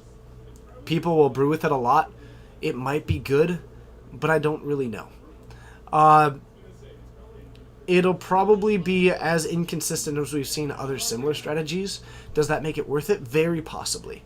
But as far as using it as like a value card in other decks, I just don't think it's going to be there. The idea of, like, you can cast Serum Visions and all that stuff. Well, I mean, you could just cast it anyway.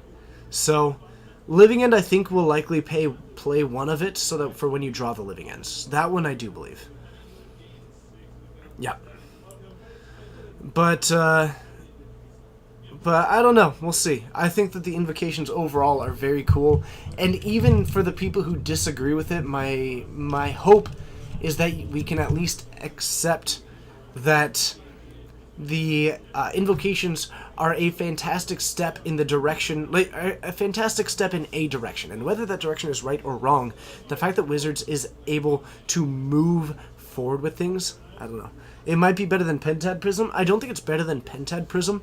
I think that it might get run over the Phyrexian Unlife, which is sometimes in the sideboard of it, so that they can bring it in because it is significant, or not. Hold on, that's wrong. No, I don't like it at all. I was thinking of the new Gideon.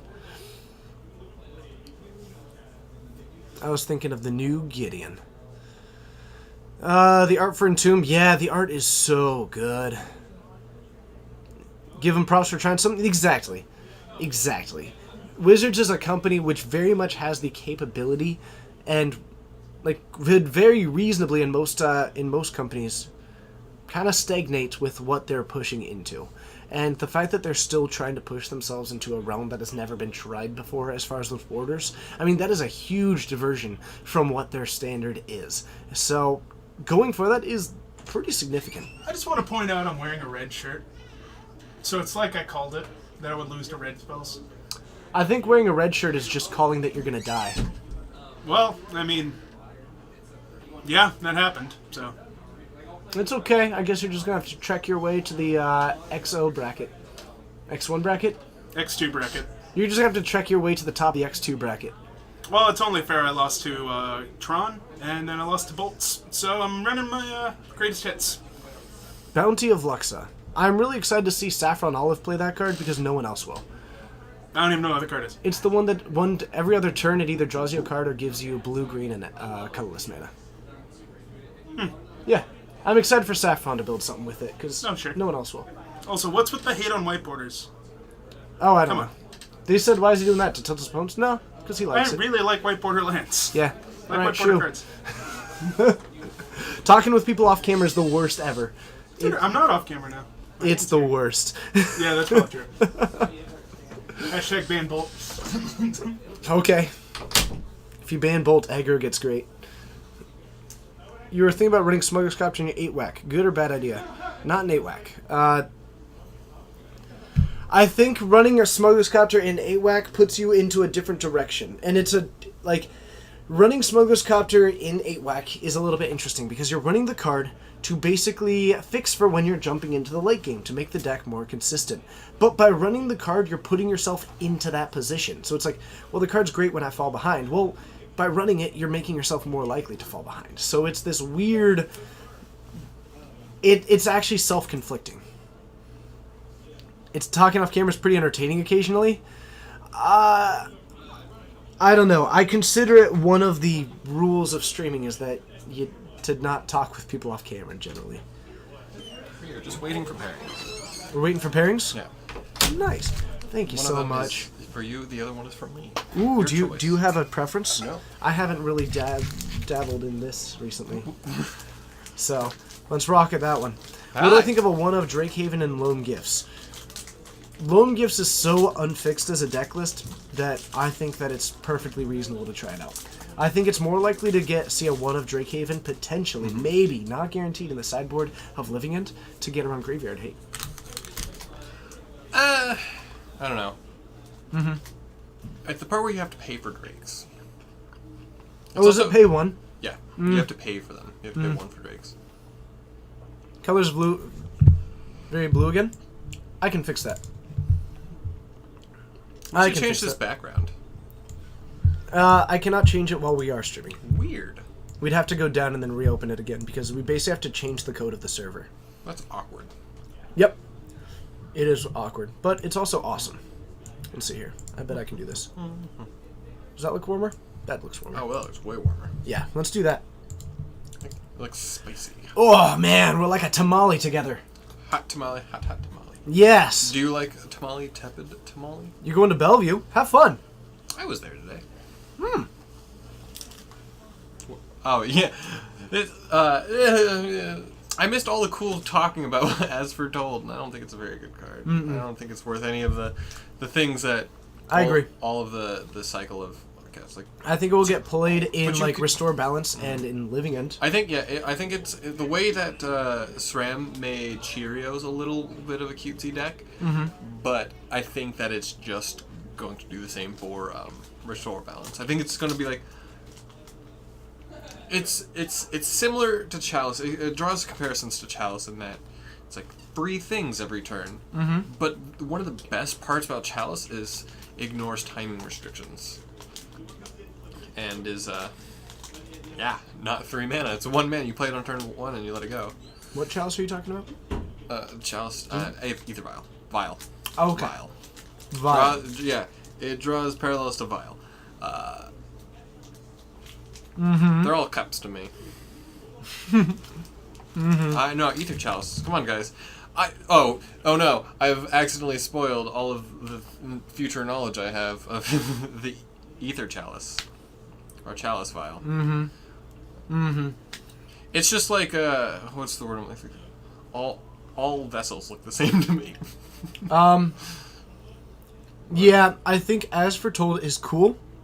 I think that it will have a lot of brews around Yeah. it, and I think that most of them will be substantially medium. Yeah. But like, the idea of getting free Serum Visions on your turn is like, well, I think you it's- just yeah. cast it. I don't know. Casting things for free, you end up into this problem of either you hit the ancestral, like It'll be a combo card. A lot of the times, like I used to play Omniscience in EDH, but then I would have this weird thing where it's like, ah ha ha, Omniscience pass, do nothing, like draw a card, play a land, pass. Yeah. And I think it's going to be very similar to that. It's like, yeah, you can cast things for free, but it's going to take a few turns before it's relevant, and it dies to Maelstrom Pulse and all of the other things that. Sounds like we've got round 3 coming up. Round 3. Nice. Alright, All right. we'll go Find us something do it. sweet. Something. So I'm going to try to get infected. I'm going to take. Okay. Let's see. The only difference is the border. Do you mean for the tournament cards? Like, so the back being different matters, but also just the way that they printed those cards was by not making them tournament legal. Like, they were not a reprint, they were made to be the exact deck list of one, and so it was made to be this, like, promotional thing that would not be tournament legal. By making them not tournament legal, it meant that the card was easily obtainable to the people who were interested in, like, testing with that deck. If you're playing Omniscience in EDH, you don't just win, you're playing EDH wrong, or you're playing it right, Reverend Dude. Oh, what a great name, Dude. The Dude abides. The Reverend Dude provides. Huh? I don't know. That was maybe a little bit loose. But that's okay, because I'm having a blast. Thank you, everybody, for being here. Steven's going to find us something saucy, and he's already back in the house. We got Adam on the wall playing Affinity. This might be my new favorite thing ever. Okay. We got Peter playing Jund. So, Jund versus Affinity A, actually a pretty cool matchup. I like this matchup a lot. Because Jund's gonna win. actually, Affinity's not out of the game. Colgan's command is really strong. Kolagun's command is reasonably strong, but it's also only run as like a 1-2 of these days. So, while it is good, it's not super relevant, and actually, Affinity it can reasonably be at like slightly favored in this matchup, depending on the exact build. The number of edge champions in the deck will matter significantly. But actually, historically, Affinity has been decently, not decently, it's been close to 50-50. If not slightly favored for Affinity, and sometimes Jund, depending on the number of Kolagun's command and the number of edge champions. Important to know. This is a battle between father and son. Oh, so relevant. Let's have fun. We'll see you there.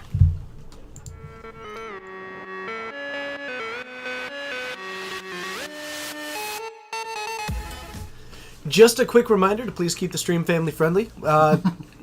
It is something that we do try and keep it going. We do request the same of the chat. By being family friendly, we are of the opinion that this stream should be something that is accessible to anyone, anywhere, anytime. And whoever you're watching it with, whether that be family, friends, or even your pets who have got those precious, precious ears, it should be something that anybody can get together and watch the stream. I think that's important. Nasanyoman, thank you so much for hitting that sub. What if your family all swears like sailors? Because the term is generally agreed upon. But thank you so much for the sub. It's amazing having you here. You're great and amazing and all kinds of great. I'm so glad that I now know how to pronounce your name. This is exactly the family friendly thing. This is what we're going for. Is this? Where a father and son can line up and play Magic together. That is exactly what we're looking for. Yeah. Okay. We are looking at 5. And that is not a good 5.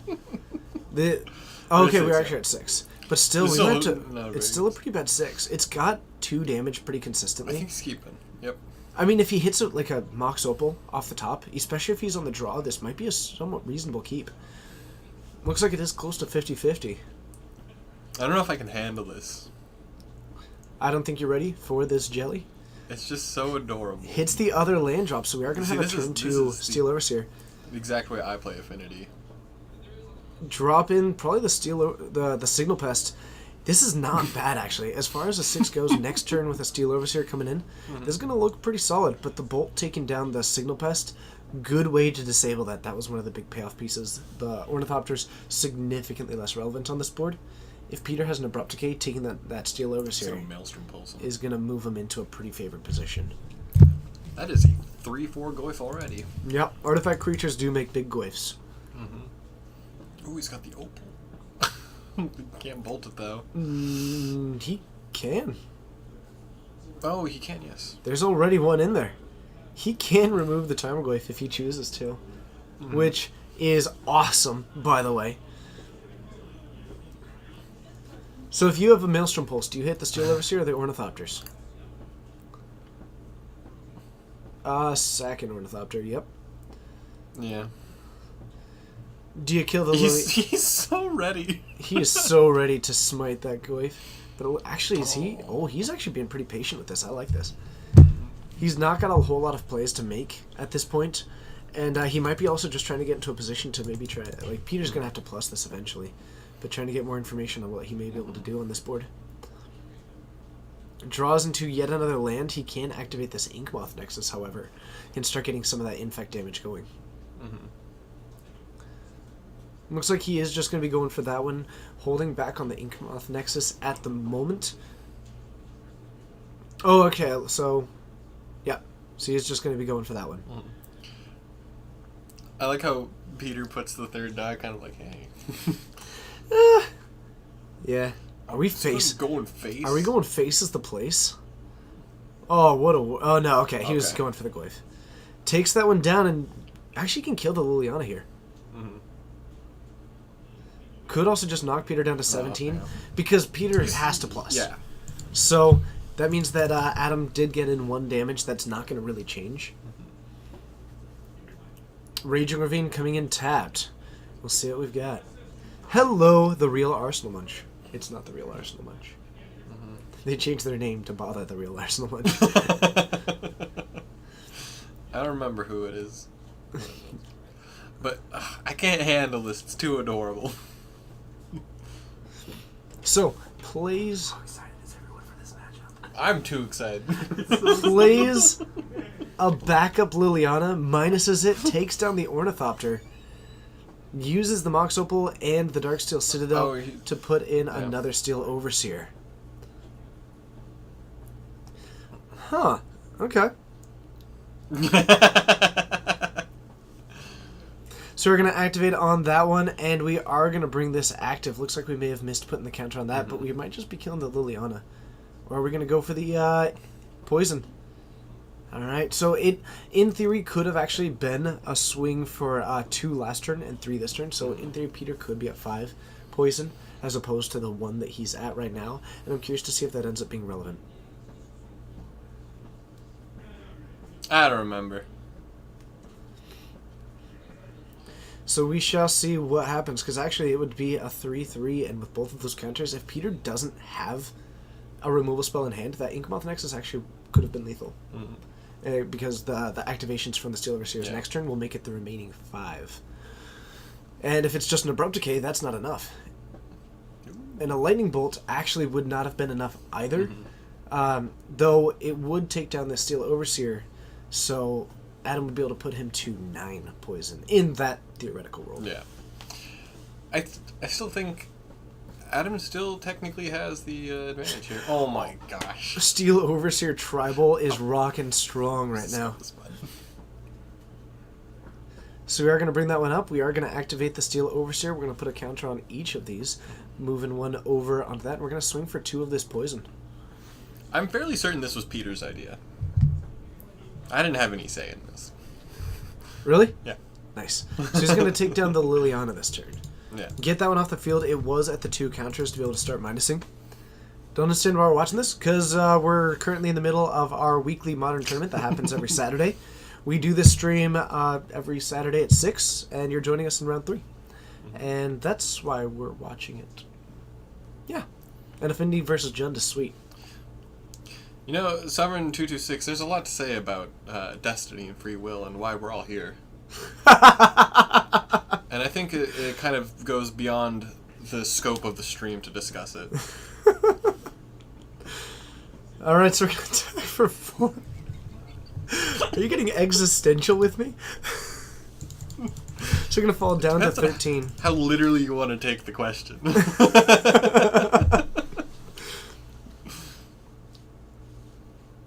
That's an Arcbound Ravager. If Peter doesn't have a removal spell right now, this is actually a potential kill. Just straight up with the Inkmoth Nexus. Well, he's at 1 poison. The double activation puts the Inkmoth Nexus up to, if he alright, so he's going to activate this. That puts it up to 4. The Arcbound Ravager goes up to 3, plus the sacrifices of the Darksteel Citadel, the Mox Opal, and everything else. Means that Adam... Now, with Peter tapped out, he does have the potential to just take a kill here. Thomper2690, thank you so much for hitting that follow button. It's awesome having you here. So we're going to move this one up. We've got the activations. I think he's pointing out that they're actually... And, ooh. Oh, he actually attacked with the Steel Overseers. So he attacked with the 1 Steel Overseer, knocking him down to 12. Didn't take the kill when he had it. I'm sorry, Tactical Rainbow, I didn't mean to. Oh, goodness. So we're going to see an attack for 5. Peter doing what he's got the ability to do right now. We're going to fall down to 8. Adam's still looking pretty solid so far. I mean, he's still got a lot going on for him. He could also just block with the Arcbound Ravager and move this onto one of these Steel Overseers. But falling down to 8 is a pretty reasonable play, because you've actually got pretty close to enough damage on the field anyway. So we'll see what happens with this draw step. That's great. That's a great draw. That's the best draw. That is the draw. I like putting it on the on one of the Steel I think Overseers he just- actually, but Okay, so he's actually not going to equip it just yet, and he's not really dead next turn, because if Peter has a lightning bolt, I think he might actually do the Ravager thing now. the Ravager thing would be a kill, because this will actually be enough to put him up to 9 poison. Okay. I can't read it anywhere. The very bright green guy. Yes, I think he is going for the double kill. Absolutely. The perfect finish. Dead 2 ways to Sunday. Luckily, Sunday's tomorrow, so you don't need much time to... In terms of sideboard tech, I think Peter just pulls out the, if I don't win, you walk home tonight. No dessert for you. Ah, goodness. Okay. I love watching Peter's kids play because they trash talk. They'll Is talk it like in they'll a be nice like, "You're one?" done for now." Oh, Like, with each other? yeah. Oh man. With each other, when they they do? play each other, they're brutal. It is so great. They're just like, So we are going to I've got So you we are now. blocking with the Arcbound Ravager, and we are going to be moving those counters over to this one. So this is actually a 9/9 Steel Overseer. Peter with only 1 mana available. And my he's favorite also... part is like, Peter's not even like trying to. He's not trying to lose. No. He just... Like, this is just what he's got, because he's got 2 spells in hand. If he's got, like, a Fatal Push, it's still not really enough, because he's got... I love this. Attacking with only 1 creature could end up being problematic. Is this the Fatal Push? It is! So the Inkmoth Nexus goes down, and Adam not attacking with a Steel Overseer becomes problematic. I'm dying. I cannot handle this.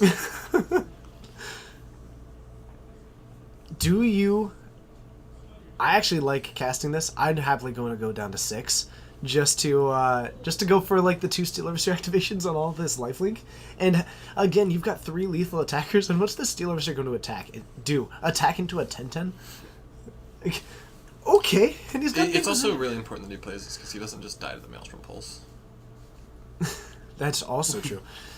Do you just turn them all sideways and call it a day? I think I do. Not activating the Steel Overseer is unfortunate there.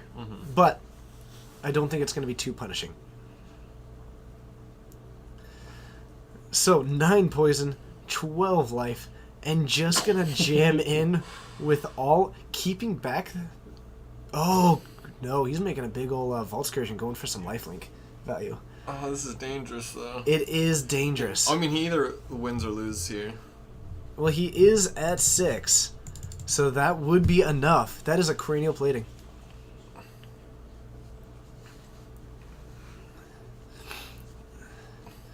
So let's This guy's see. trying not to win. Please be friendly, everybody. This is not a shop with pro players. This is a shop with real people who are here to have fun and play some Magic. How Like, is it? I get that I'm- this is the internet, but this isn't the place to cast hate. That's just not what this is for. So thank you all for being here, and I do truly appreciate it. But, like, I think recognize the the situation. sarcasm of memes is being maybe missed, but If there's not a kappa, I assume it's real. right. Like, and realistically, even, like, being sarcastic about it isn't particularly kind. No. What's up, Zach? It's good to see you. But, like, recognize the situation. This is a stream made to be fun, and there is few things more fun than watching 2 generations of Magic, of like, Magic Yeah. players going face to face. Yeah. This is how the game grows.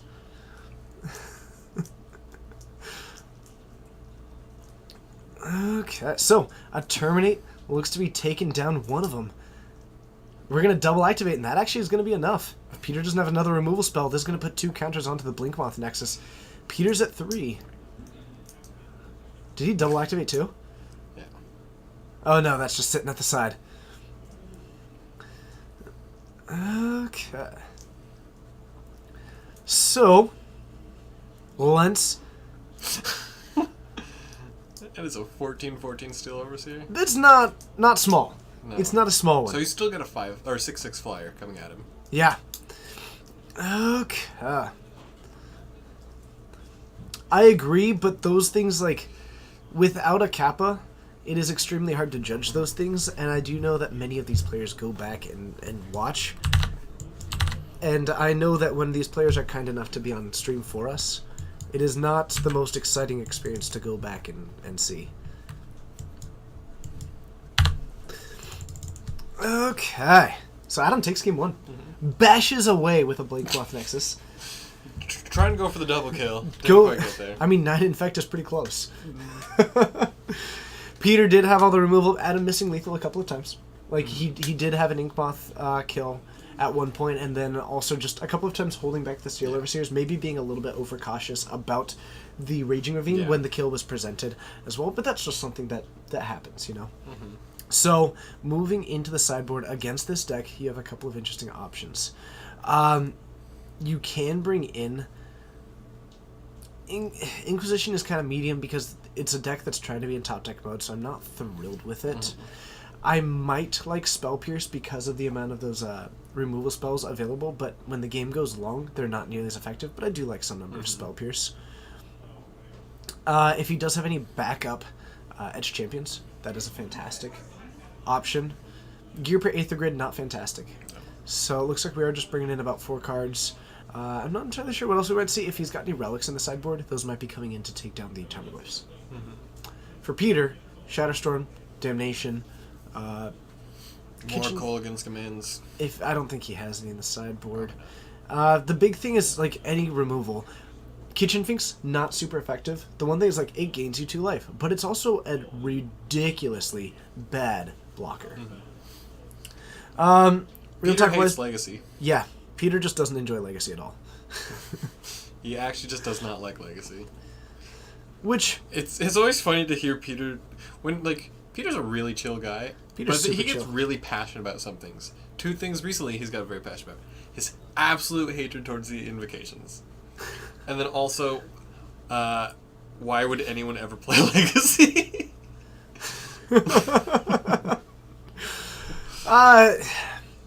Yeah, Legacy's... I mean, Legacy's interesting. It depends on how you're defining it. Because Legacy is, for many, a very fun format, but I think it is far from a healthy format. So, it depends on what you're looking for from the format. And Peter doesn't like what he sees. Or what he experiences. Yeah, I think Dylan and I are in the same boat. I'm just Right? Does Jun play Ancient Grudge still?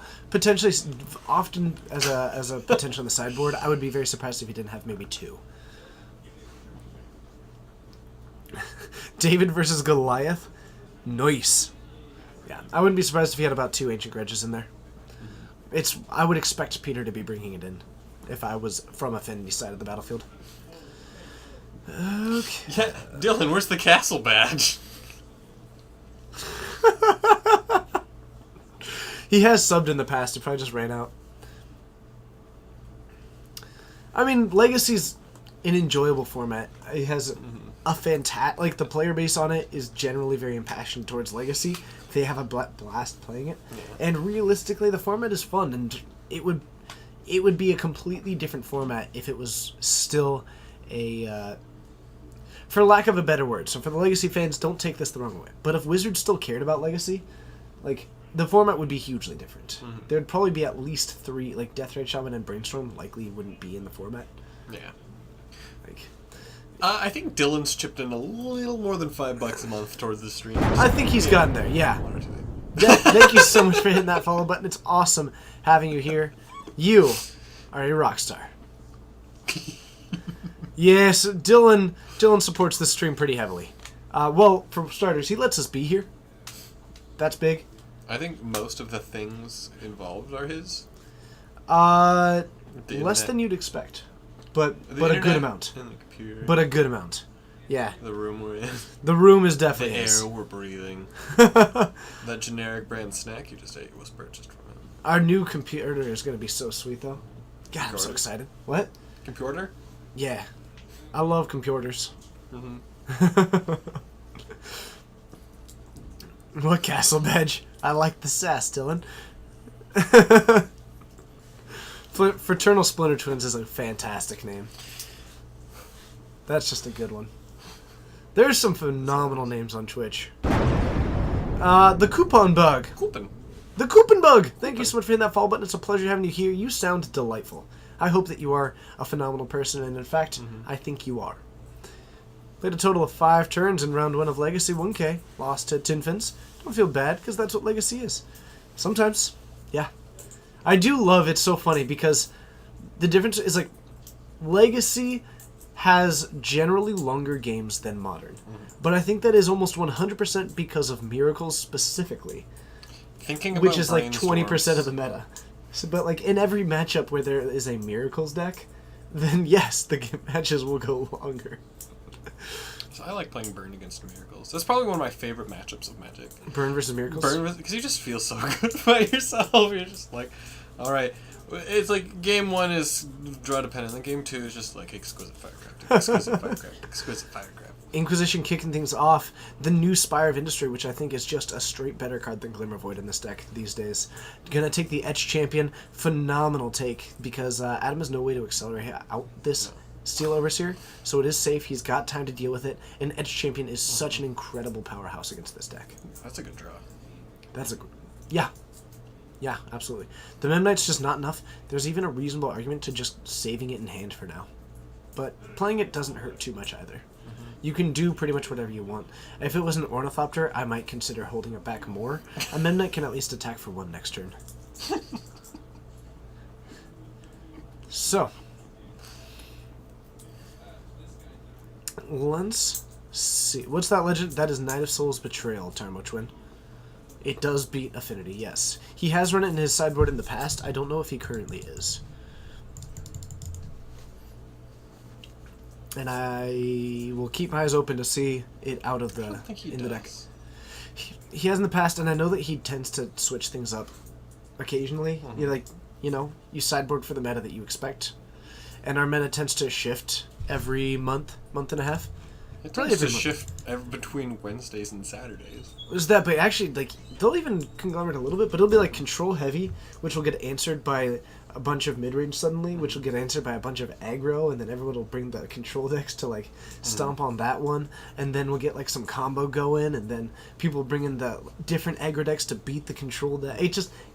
It's weird. Like, you can see full meta shifts happening over time at this stream. So yeah, I'm kind of excited because I've been building a Modern deck. And I made the mistake. I was going to build Soul Sisters. So, so I'll build a real deck. I'm building Green White Hate Bears. Yes, which a real deck. is going to take. It's compared to Soul Sisters. Sure. I like them both. To be Yeah. like, let me. I do agree. I'm a fan of both of I those. do not believe Green White Hate Bears to be a tier 1 deck, but it is much closer to that than Soul Sisters. It's got some good value. Plus, it's a pretty easy swap out to Eldrazi taxes as Yeah. far as like the shells, and you can try out different things. But it is significantly going to take me a lot longer to build that deck. Mm-hmm. Yeah. We That do- Judge Foil Bob only flips lands. Jund Charm to sweep the field. Is this a Pyroclasm Jund Charm? Foil Jund Charm. Yes. I think we're just hitting the face right now while we have Metalcraft. Yeah, so he's gonna go down to 9 for this. I like this. When you have the Metalcraft, utilizing it, the creature already going away doesn't need to hit that, but now he's gonna have a Steel Overseer and an Arcbound Ravager. Peter's at 9, which is not a high life total. It's not a low life total, but it's definitely not an elevated one. Okay. I do like this play because if this survives and you drop down an Arcbound Ravager and then activate it, big game, big game. That's awesome, Minty Face. That deck is sweet. Minty Face, I doubt you'll be seeing that mill deck again because I banished him to the Shadow Realm. So we're gonna minus the Liliana and kill the Steel Overseer from Adam's side of the battlefield. So just a small note, he actually could have activated the Inkmoth Nexus and sacrificed that if he wanted to. But we're gonna put in an Arcbound Ravager with the 2 lands. Does still have the Inkmoth Nexus available. It is nice, but if Peter does remove the Arcbound Ravager, he can actually activate the Inkmoth Nexus and at least move some counters over to it. Or he's going to slam Ravager. Oh, never mind. Yeah, just start getting some damage in now. He's at 9, but you know what? Why not pretend like he's at 10 and just get in a poison? We can. Or you can also swing at Lily. Actually, that is the case. God. Yeah.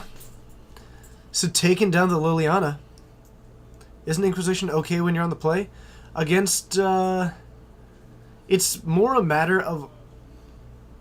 You have to take out... Like, you could only have so many cards to bring in.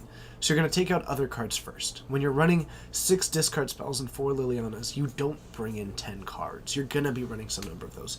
Liliana is fine. Inquisition is okay, and it's a lot better than Thoughtseize. I need to never play decks with Thoughtseize. Like, if I board, I always forget to take them out when I'm supposed to. Thoughtseize too good. But it's so bad. It's like, oh, it's like one of those, like, so it's like, oh man, you're playing against Burn, you didn't take out Thoughtseize. And it's like it's every time I draw the Thoughtseize against Burn, I'm like, oops. I actually don't hate Thoughtseize against Burn. Right. Depending on what else. I you mean, have to because take you're out. taking 2 to not take 3. Yeah. Or hitting an Eidolon is huge. Yeah, 2. So, I mean, yeah. So. Yeah.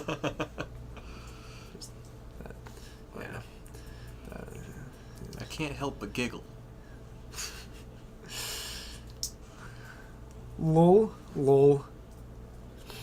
So, Dark Confidant. And a Terminate. Adam tapped out, so isn't able to move those counters onto the Inkmoth Nexus at the moment. So he is going to get to untap. He's got another Arcbound Ravager in hand. He can drop that one and still get these attacks in. Or you can just double down on him and hope that he does. Well, actually, even a Maelstrom, it's fairly safe for a Maelstrom Pulse. But I might just play this down and keep it going. I decided on Hate Bears because I want a GPT with it. Yep. So by getting both of these out, Adam gets to untap next turn and start getting aggressive with this Inkmoth Nexus, and he'll have the Arcbound Ravagers to support it. He's gonna... Let's put some down to 7. Yeah. Peter's That's okay. Peter's Dark Confidant is somewhat of a liability at this point. No, but it's Peter's Dark Confidant. It's just a little bit different. It's dealt more That's damage the to him than most- we've ever seen it. That is the most damage I've ever seen one of them do to him, yeah. The other night, I watched him just rip like 4 straight lands in a row, which is just what he when does. Vryn's Prodigy was first being played, like, he tried to play Grixis, and I saw him flip a Tasigur off of Dark Confidant. I imagine that went poorly. And that was the last time I ever saw him play Grixis. So we do have a Fulminator Mage, most likely going to be targeting that Inkmoth Nexus. Peter's probably going to hold back on it to see if Adam does try and invest anything onto it, because if he can catch him, it's much better. Or he's just going to go for it right now. Alright, taking it while he can. Just eliminate the option. Part of the flip side on that is that if he had allowed Adam to untap, in response, Adam He would be could able sack to it. activate it and then sacrifice it to the Arcbound Ravagers. We've got a reader. So you can just pass the turn back and hope that the Dark Confidant does work. That's my line of play. Or you can attack with both and potentially sack 2 Darksteel Citadels to the one that the Dark Confidant blocks. Because I assume that Peter will block at this point. He's at 7. You don't, like, you have to block because otherwise you're taking potentially 5. Going for this pre-combat is a little bit aggressive, I think. Oh! So I think he's going to use that Arcbound Ravager to sack the other one to put it up to 5. So yeah, he's going to sacrifice that one, use the modular there and the activated ability. So this is going to be a 5/5. Adam is investing in Arcbound Ravagers. And it's a high-risk one, but you know what? The stocks have been looking promising. Might go up, but in response, the Lightning Bolt going down here, he's going to have to sacrifice that Darksteel Citadel. So in response to the sack... And it looks like he's not going to sacrifice the Citadel. He's, in fact, just going to let that go away. At least Peter's Dark Confidant isn't going to die. Hits a land, though, It's Peter's Dark Confidant. because it's Peter. Yeah. He's still on an 8-turn clock versus a Bob turn clock. Bob turn clock. Yeah. Which I think at like That is an unfortunate Mox Opal. if it hits Lily, He's down to 3. Peter falls to 3. He may have to... Oh! Does he still have removal? he has a Pia and Kieran Nalar that he can cast and then do 2 damage to his Bob on his upkeep. He would have to do it as upkeep, though. Oh, man. Otherwise, we might see a game 3, but Peter's in trouble. I think that's the worst thing he can hit in the whole The best deck. part is that a Galvanic Blast does only deal 2. We're going to cast it. I think Peter's got your line. At the upkeep, Peter's likely going to be throwing a Dark... Not only One of did his he Thopters take at his Dark he Confidant. took 4! That is 4 times. That is 4 times the next most amount of damage I've seen Peter. Does it take not from work at Bob. the upkeep? Oh, it's at Oh, the no, beginning no. of your upkeep He- that it triggers? Yeah, it does. He could, but that's the first time he can kill it. But You're right. Peter's Bob's flip lands, right? So Ooh. we're going to pay 2 for it, or we're Pay going to one. pay 1 life. We're going to go down to 10. If this is a 3-drop, Peter's just dead. Mm-hmm. Unless he's got a removal spell in hand. But if he's got one, he's going to use it now. Bolt to hit Bob. Yep. Okay. Alright, so he did have the bolt for the Dark Confidant. If Adam... Galvanic Blast is back. No, it's not. Galvanic Blast is live if Peter taps out. If he Yep, uses 4 which of his I doubt mana. it. I also do that. If he uses, yeah. He's Actually, it's still kind of live because you attack... That's unfortunate. Never mind, not live. Gal Blast no longer live. So we might be seeing a game 3 here because Adam is going to fall to 6. Can kill Bob with Pia's token. Didn't have the mana to do it, so the trigger still would have been on there. And with the Glimmer Void, that is not enough. Gonna kick it back, and the Piankir Nalar combined with this, with the activated ability of it, is Yeah. enough for lethal. So we're gonna see a game 3 here. So Peter gets in the revenge, and actually he's just gonna go with the Raging Ravine. Apparently he's feeling a little bit ragey. So we are going to get a game 3 here. Affinity versus Jund. Adam gets to be on the play. So we'll see what we can do if Peter does have any flexibility in what he can take out. Some of that hand disruption likely going to be coming out if possible. What sleeves do you recommend for using foil decks? Double sleeving, honestly, Ultra Pro Eclipse is probably just the best sleeve right now. It is, but not for foils. It has Really? Yeah, it has kind of a duller front, so it doesn't show the foils well. I actually prefer that for coverage, but Yeah. that's true. That Well, is for true. this sake, yeah. I've heard Dragon Shields Mm-hmm. because Dragon Shields are just like a hardy sleeve and also have a fairly Dragon Shield Mat are super hardy. They are definitely the most like reinforced feelings. yeah. What's the Jundiest card in Jund? Jund Charm has the name Jund in it. Costs Jund. Kologon's Command is pretty Jundy. Like But if you're talking grind, Oh yeah, that card is the grindiest of grind. Like it's a guaranteed 2-for-1. yeah. Just always a 2-for-1, no matter what the situation is. Okay.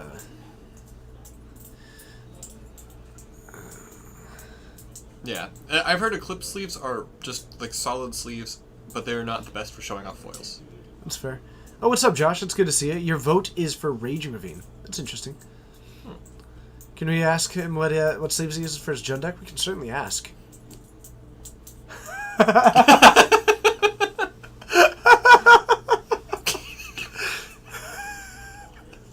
Hi. Oh, that was delightful. You just bought some Dragon Shields from Geek Fortress. Thank you for your support of the store. GeekFortressGames.com is a great place to get supplies and cards that you may need. I'm gonna see if I'm gonna send you a dinosaur if I can, if Den will let me. One dinosaur. One stream dinosaur. This stream dinosaur, the one I've been playing with the whole stream. So instead of an...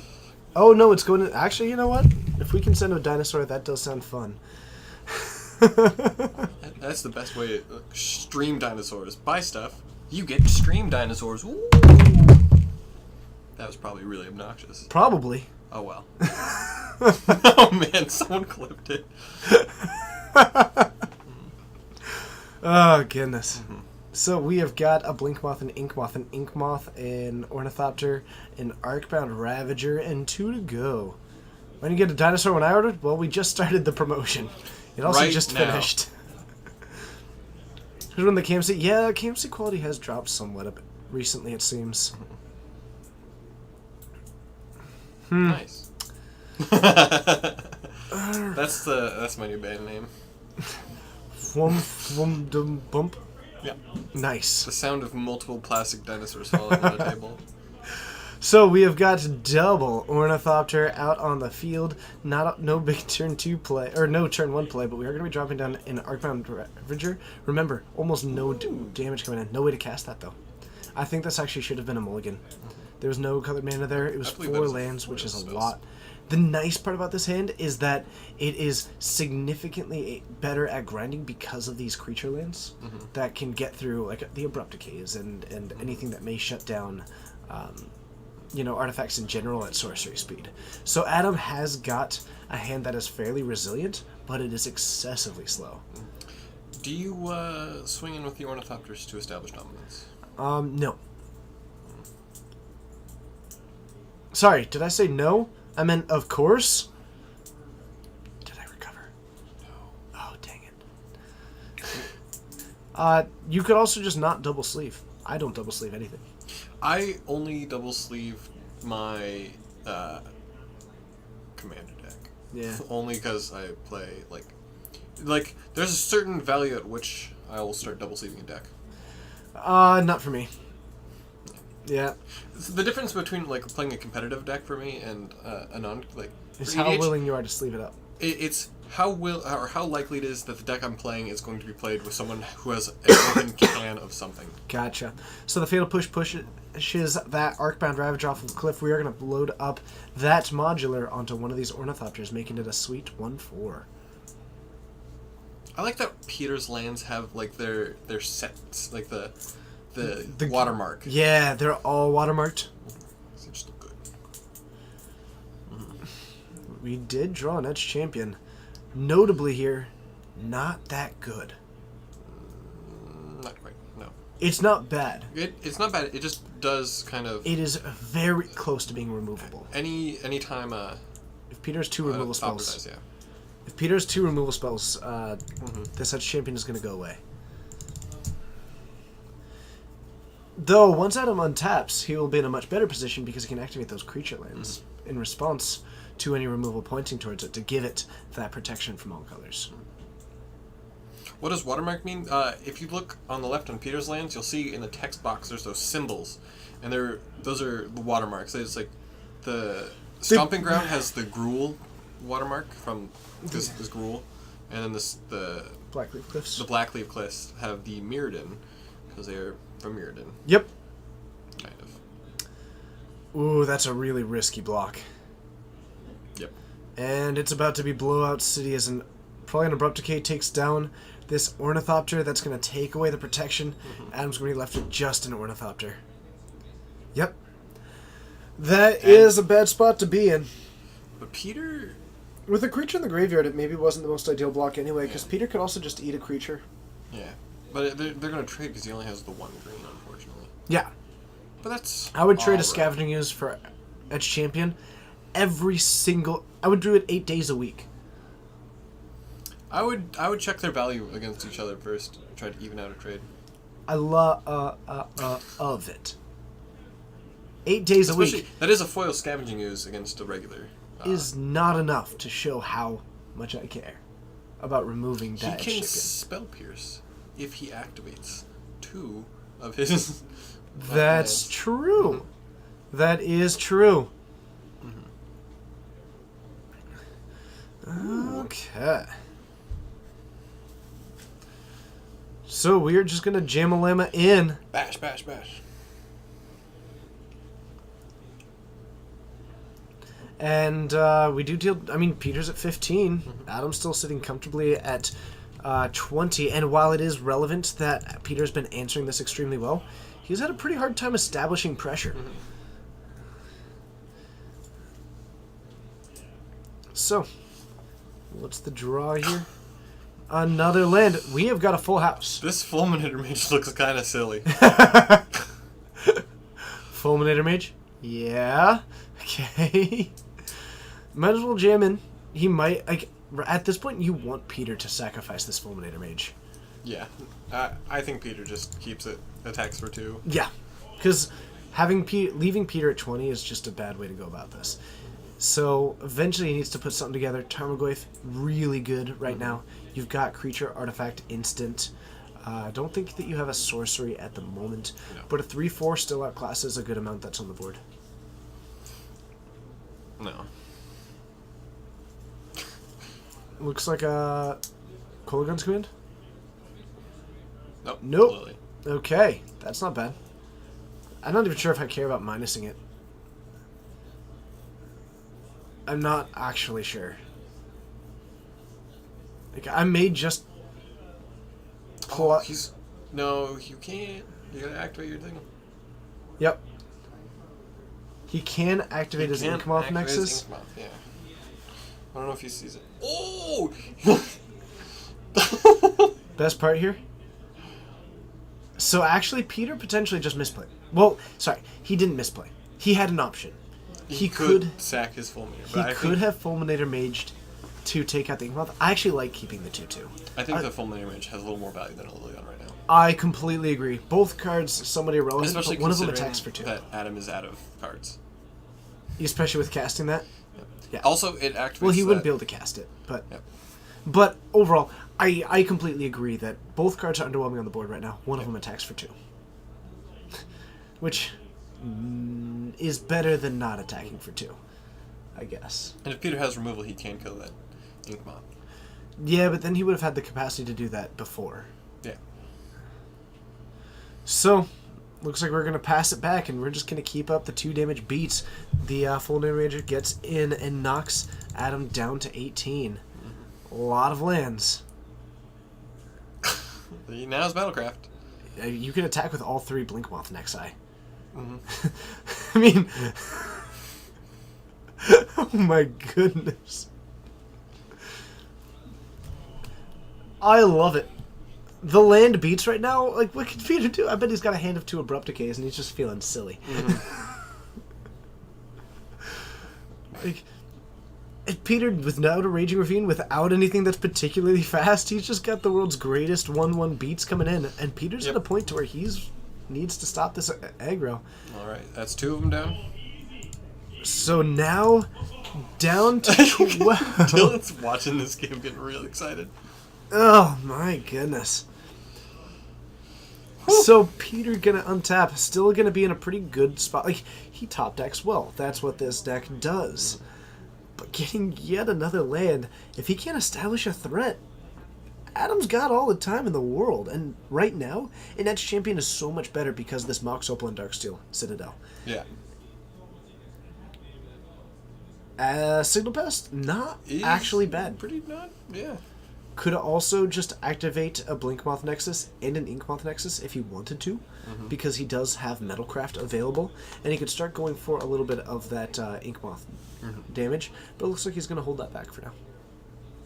So it is attack for 1, and Peter's going to fall down to 11. Let's kick it back. Adam's kicking old school with the 1/1 beats. This is straight out of the Chase Hansen playbook. Yeah.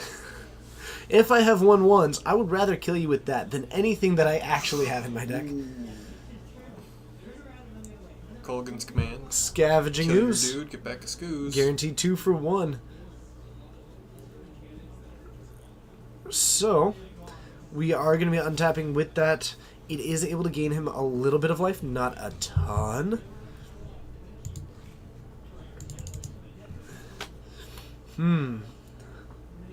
Time to relearn everything. Well, welcome back. It's a pleasure having you here. That's when I started playing Magic.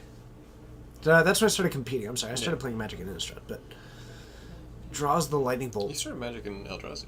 Your first box was a Rise of Eldrazi. It was after it was, yeah. Oh. Yeah. Innistrad was out and I just bought it because I looked at like recent sets and I realized those Eldrazi are pretty neat. So I bought an entire box of it trying to hit them. And I hit all but Kozilek, I think. I remember that. Okay. We are getting this aggressive. We are moving in on the Inkmoth game plan now that we do have this available. The Lightning Bolt probably going to take down an Inkmoth Nexus.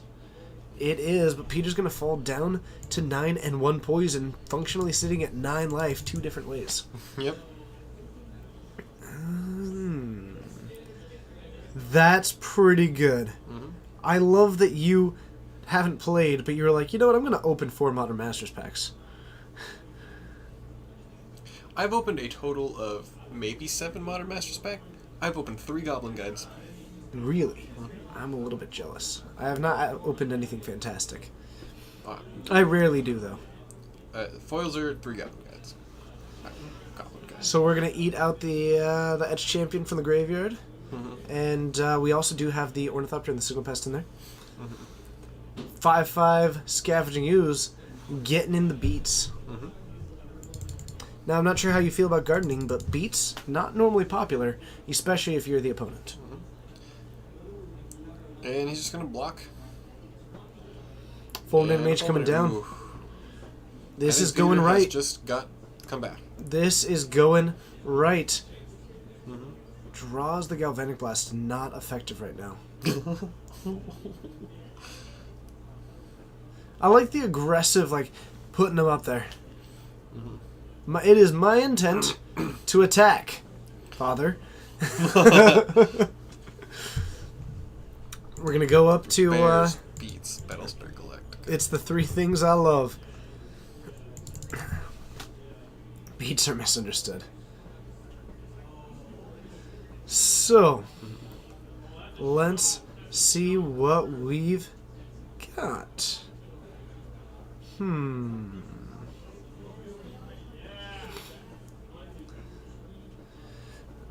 Okay. So his name isn't Luke?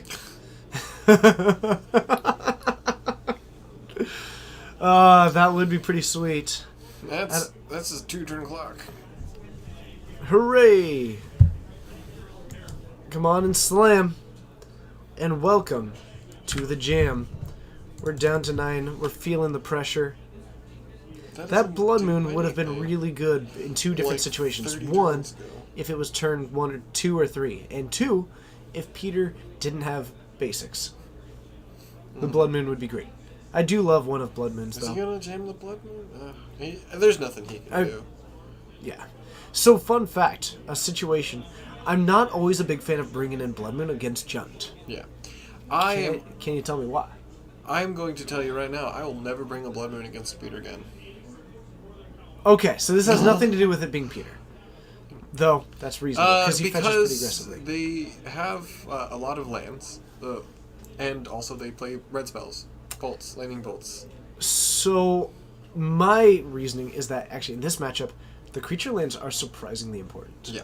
And shutting off your own, while it is reasonable to bring it in, and sometimes I do, on the play I'm a lot more prone to do it. Yeah. But if you can get it down on turn 2, it's pretty reasonable to hate out the mana base. But any point after that, it's actually pretty bad, because your creature lands are really significant against a deck like this. No, Peter didn't borrow this deck. It's his Jund deck. Yeah, Peter loves this Jund deck. That's why I foiled out. So let's head on up to the booth, and actually we're towards the end, so I guess we'll just stay in here and get ready for the next round.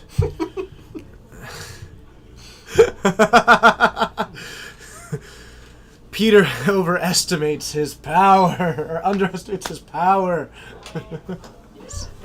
We'll see up there.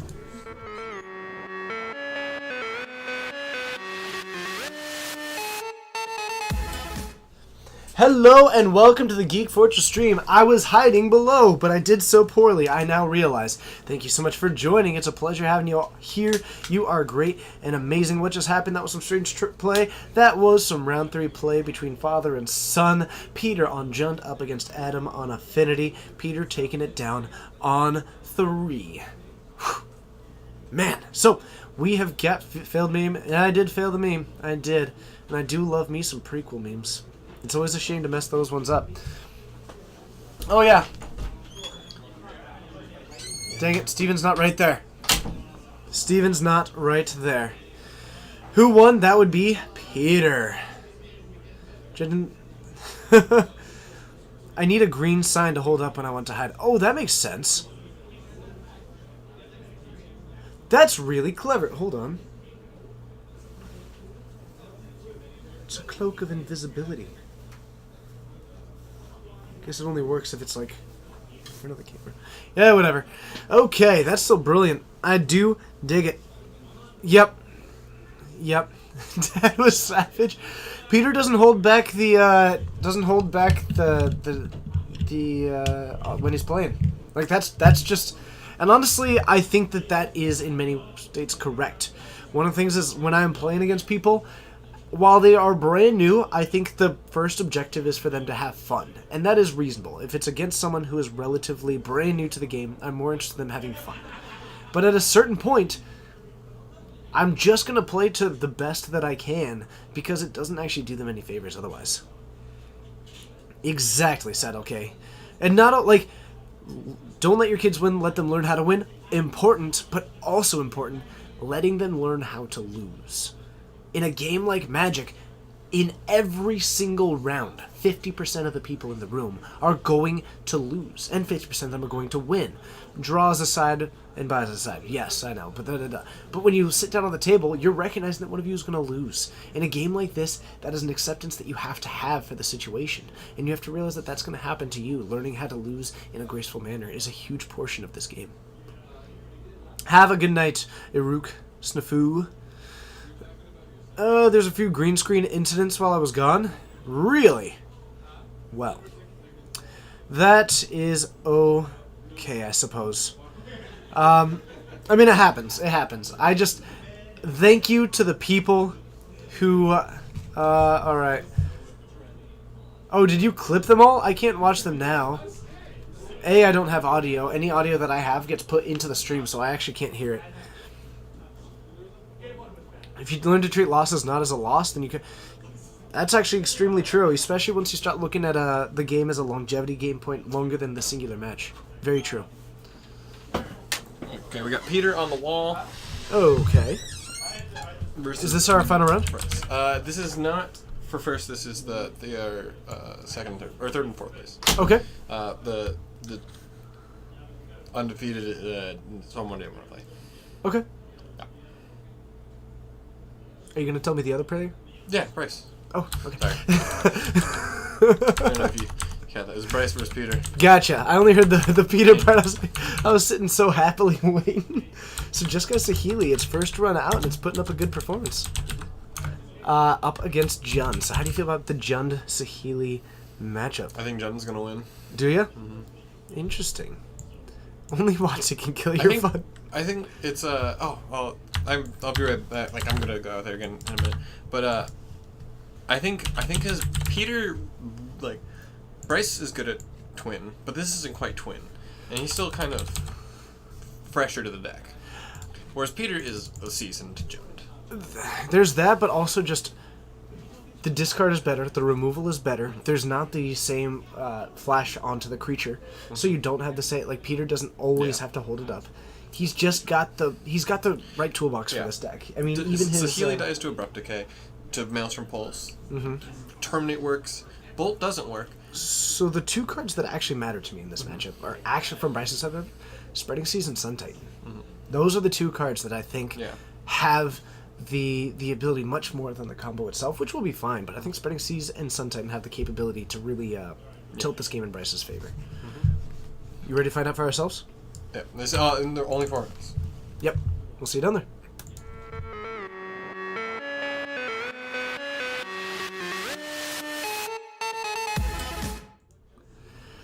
Alright, so these players lining up. Bryce not actually starting off with 2 poison. The reason you don't like Lantern stacks because they aren't fun to play against? That's reasonable. I think the decks are beautiful and a ton of fun to play, but I fully recognize that they aren't a whole lot of fun to be on the opposite side of.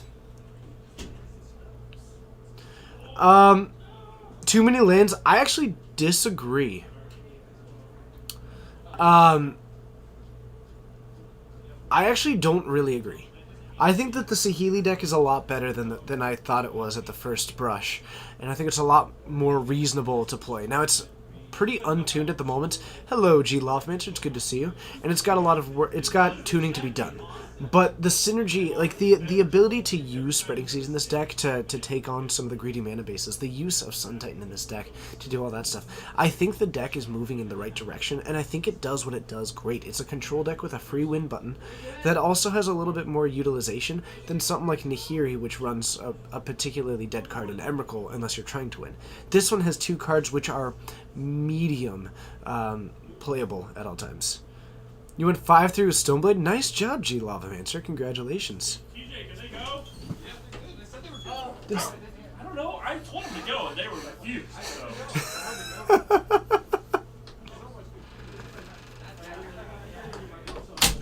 Oh, goodness. What's the strongest budget modern? Merfolk, maybe? That's got Ether Vial. What's the strongest budget one there? Burns not... It's decent. Does Bryce run the Hiri? Not in this deck, I don't believe. Confusion. Peter uses Dragon Shields, by the way. Thank you for checking. So, an Arid Mesa joining the battlefield here. Burn is not as cheap. I guess Modern Masters may have made it. Oh no, Goblin Guide dropping actually did a pretty good job. Yeah. 200 for the non-fetch version for Burn. I would not play the non-fetch version. I would much rather play a different Burn deck at full capability than Burn with no fetches. Yeah. Yeah. Unless your intent is to get a budget deck and build into the full version, that's reasonable. But if your intent is to just buy a budget deck that will be your budget deck, I would move into something that's a full build than have a hindered But good deck. in terms of budget decks, I think a fetchless Burn is better than a fetchless any other budget deck. Right, but I would much rather be on like Merfolk without Cavern, or I would much rather be And on Whack. like 8. I'd much rather be on 8-Whack, or even Bushwhacker Zoo, though that Yeah. one's got the fetches actually still. Dang. Fetches are... I guess it depends on the budget too. Mm-hmm. Mono Green Stompy is surprisingly good as well. Soul Sisters is far from 100 now. Mono Green Infect also sweet. So, Peter, with the Dark Confidant, which gets hit by Lightning Bolt. Yes. Couple of fetches out for Bryce, being pretty patient with these fetch lands. Not going for them at the end step, which is a little bit interesting, because he had the capability to do so previously. So holding on to them, there's got to be a reason to not go for these end step fetches, and I'm a little bit curious on what it is. But Peter's going to join him at 17 in the meantime. I think it's because Bryce wants to draw lands. Yeah, but fetching is so insignificant to that. It is. True. It is just. It's very, very It's a minor. percent of a percent. Like, But it it's is- also the part where he might be trying to save as much life as possible. It looks like he has decided to pull the trigger on that one at the moment. So, gonna go down to 15 for these two fetches. I expect he's gonna be going for tapped lands unless his intent is to... I don't know. What's my honest opinion on Seismic Swans? Think it's a deck that will phase out in 2 months like Cheerios? I think it can definitely spike tournaments and that's it. I wouldn't... I think it's fun to play. I would not call it hype competitive. Obviously, it can win like some events, but it won a States with like 22 people. Now, that's not bad. That's, in fact, excellent. But I would never take it to a GP, and maybe that's incorrect, but I think the deck just has too many awful draws when you're running 42 lands. Yeah. Like, Ooh, Seismic Swans with the new cycle lands. With- It's no different. when the deck's hot, it's hot, but when the deck's cold, it's freezing. Is kind of how I feel about it. The cycle lands do strike me as interesting for it, though. If only they were 1 mana. But still, cool is cool. Hey, there's still a bunch of lands yet to be spoiled. Might want to mention to Bryce that, ask him how much he's fetched. He should be at 15. They may have it just written down and haven't adjusted the die to it. How many times have you fetched?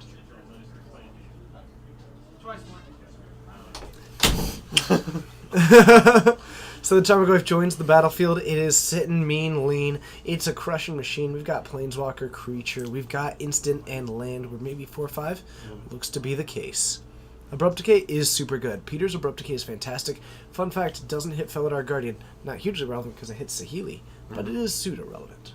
Yep. Path to Exile is going to take that one down, and Peter going for the ramp strategy this game. Okay. You're building Gift Storm. That deck's sweet. I like it a lot. Like it a lot. Not saying it will or it won't, so avoiding that discussion, but I will say the deck will get in a much better position if, again, not stating my opinion, Death Shadow gets banned. That deck is not good for Storm.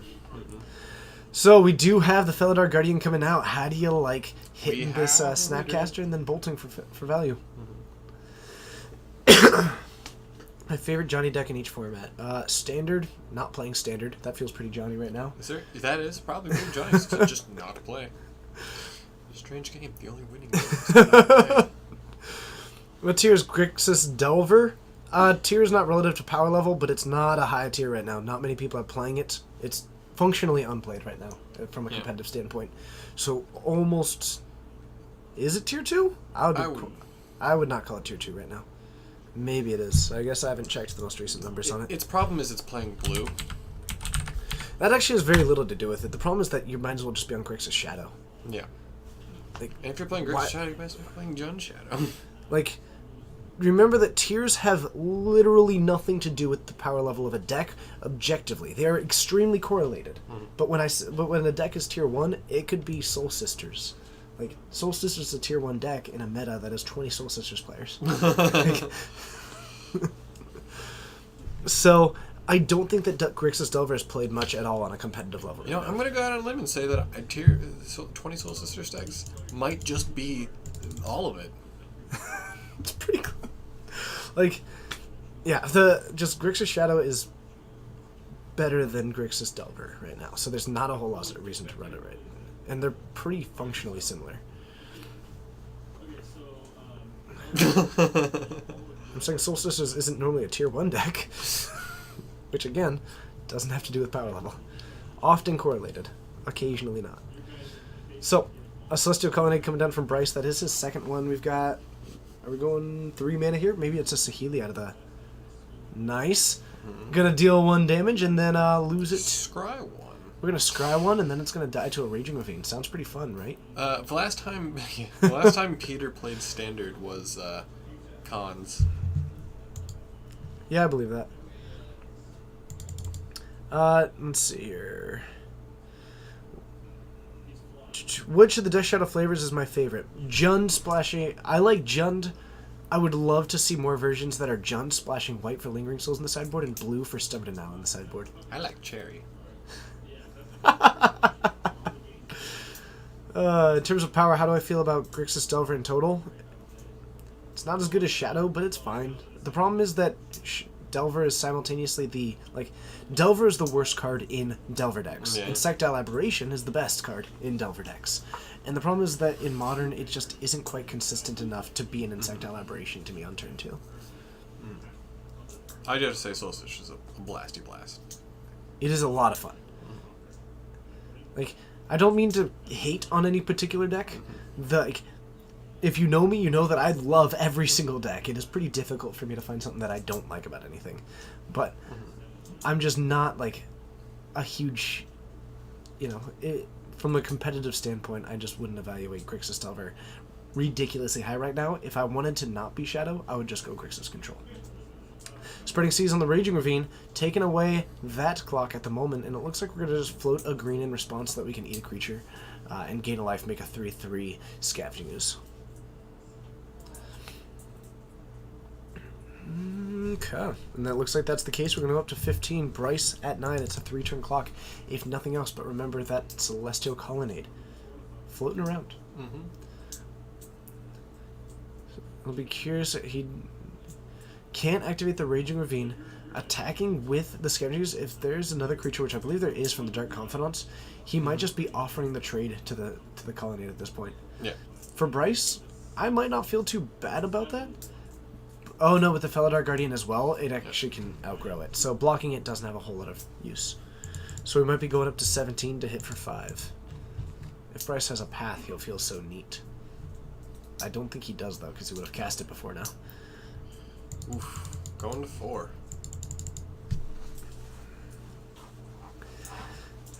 Okay. Oh, man. Yeah. Amonkhet looks so good. I love the full art so much. They look... I like that they all have the same art. So here is the Sun Titan. This has the capacity to turn this game around.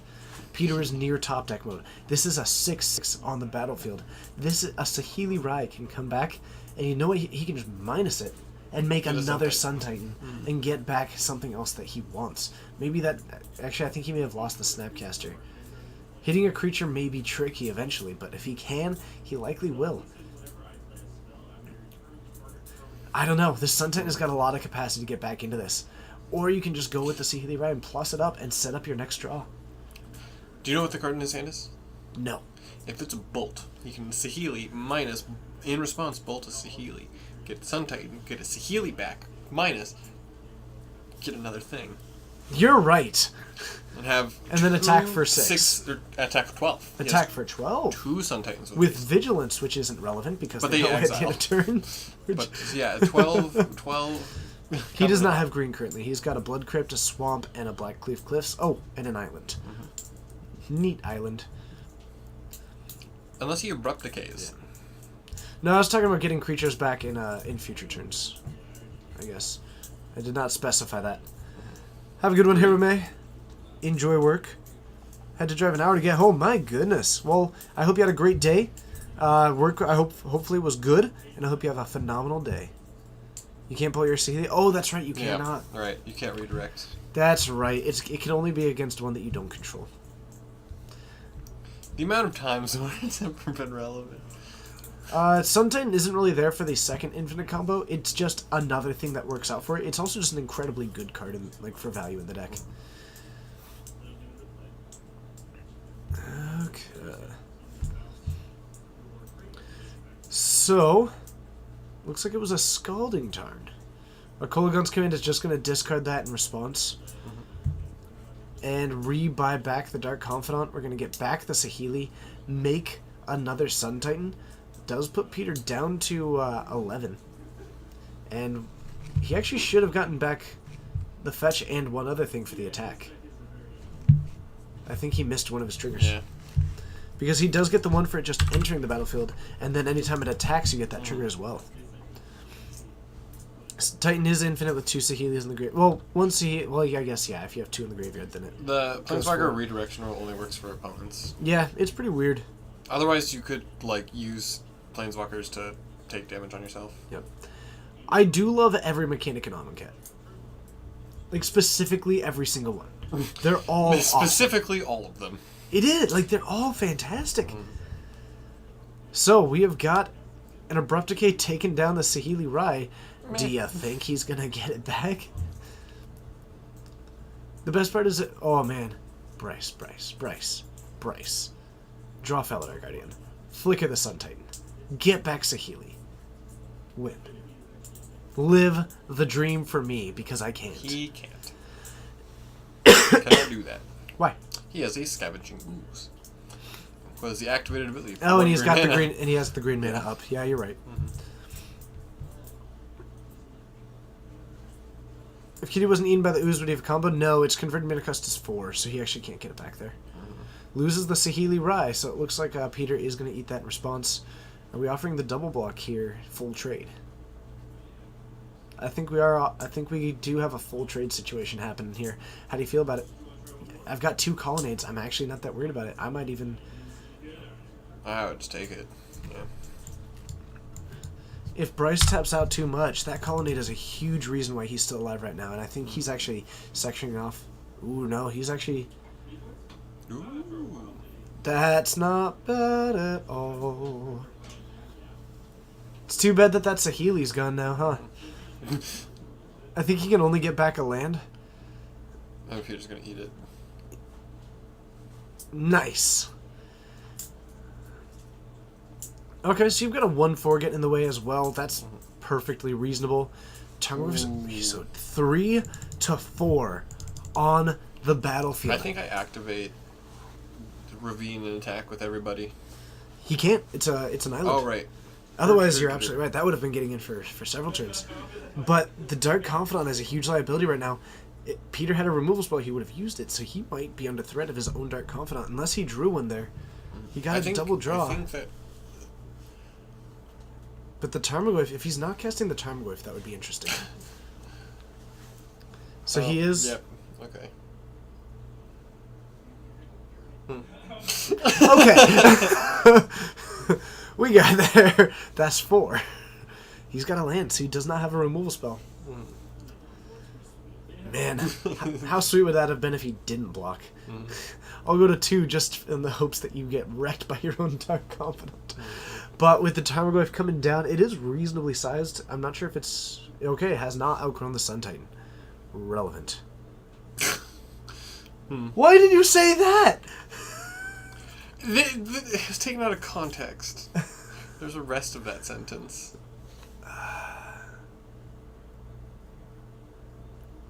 There were apparent... Oh no, that's actually from a while ago. Relevant quote, though. Activate the Colonnade, jam for 4. That's going to be a win. Oh wait, how many creatures in the graveyard? I think just 1. If there's only 1... Yep. Alright. Bryce takes game 1. Saheeli. Showing off the moves.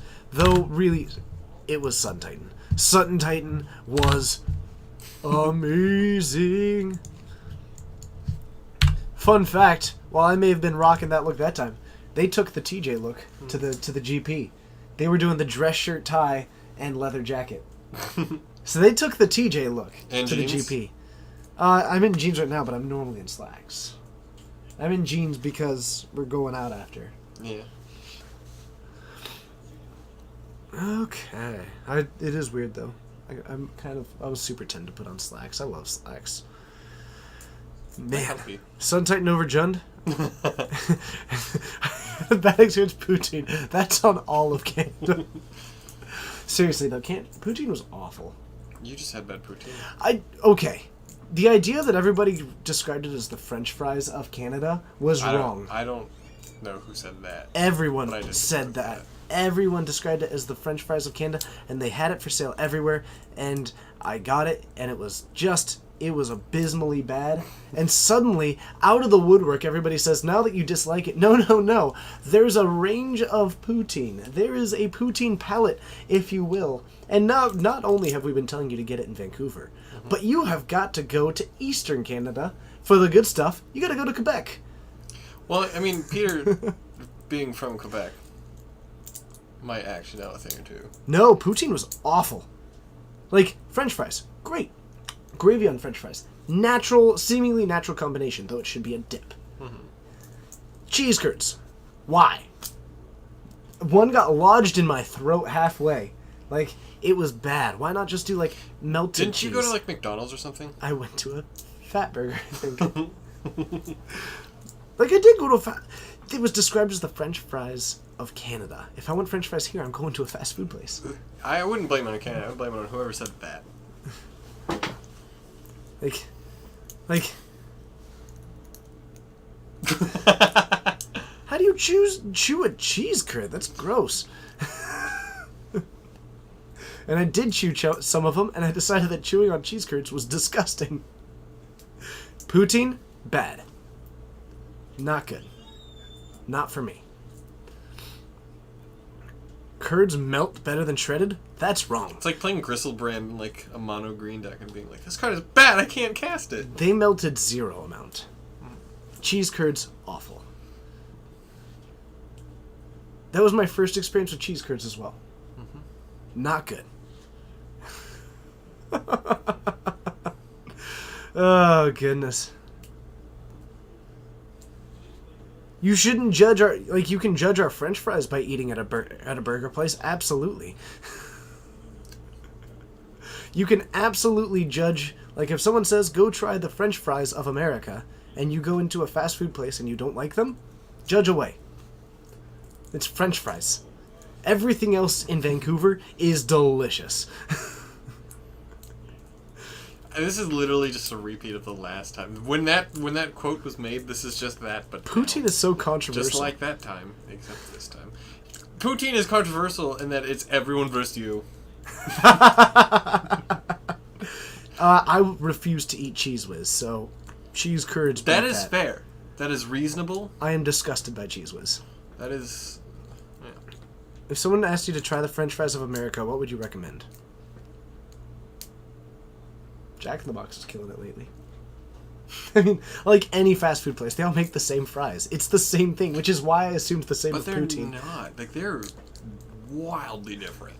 But no, and I'm saying that if I get the opportunity to eat good poutine, I will do so. But my current evaluation of poutine is not positive.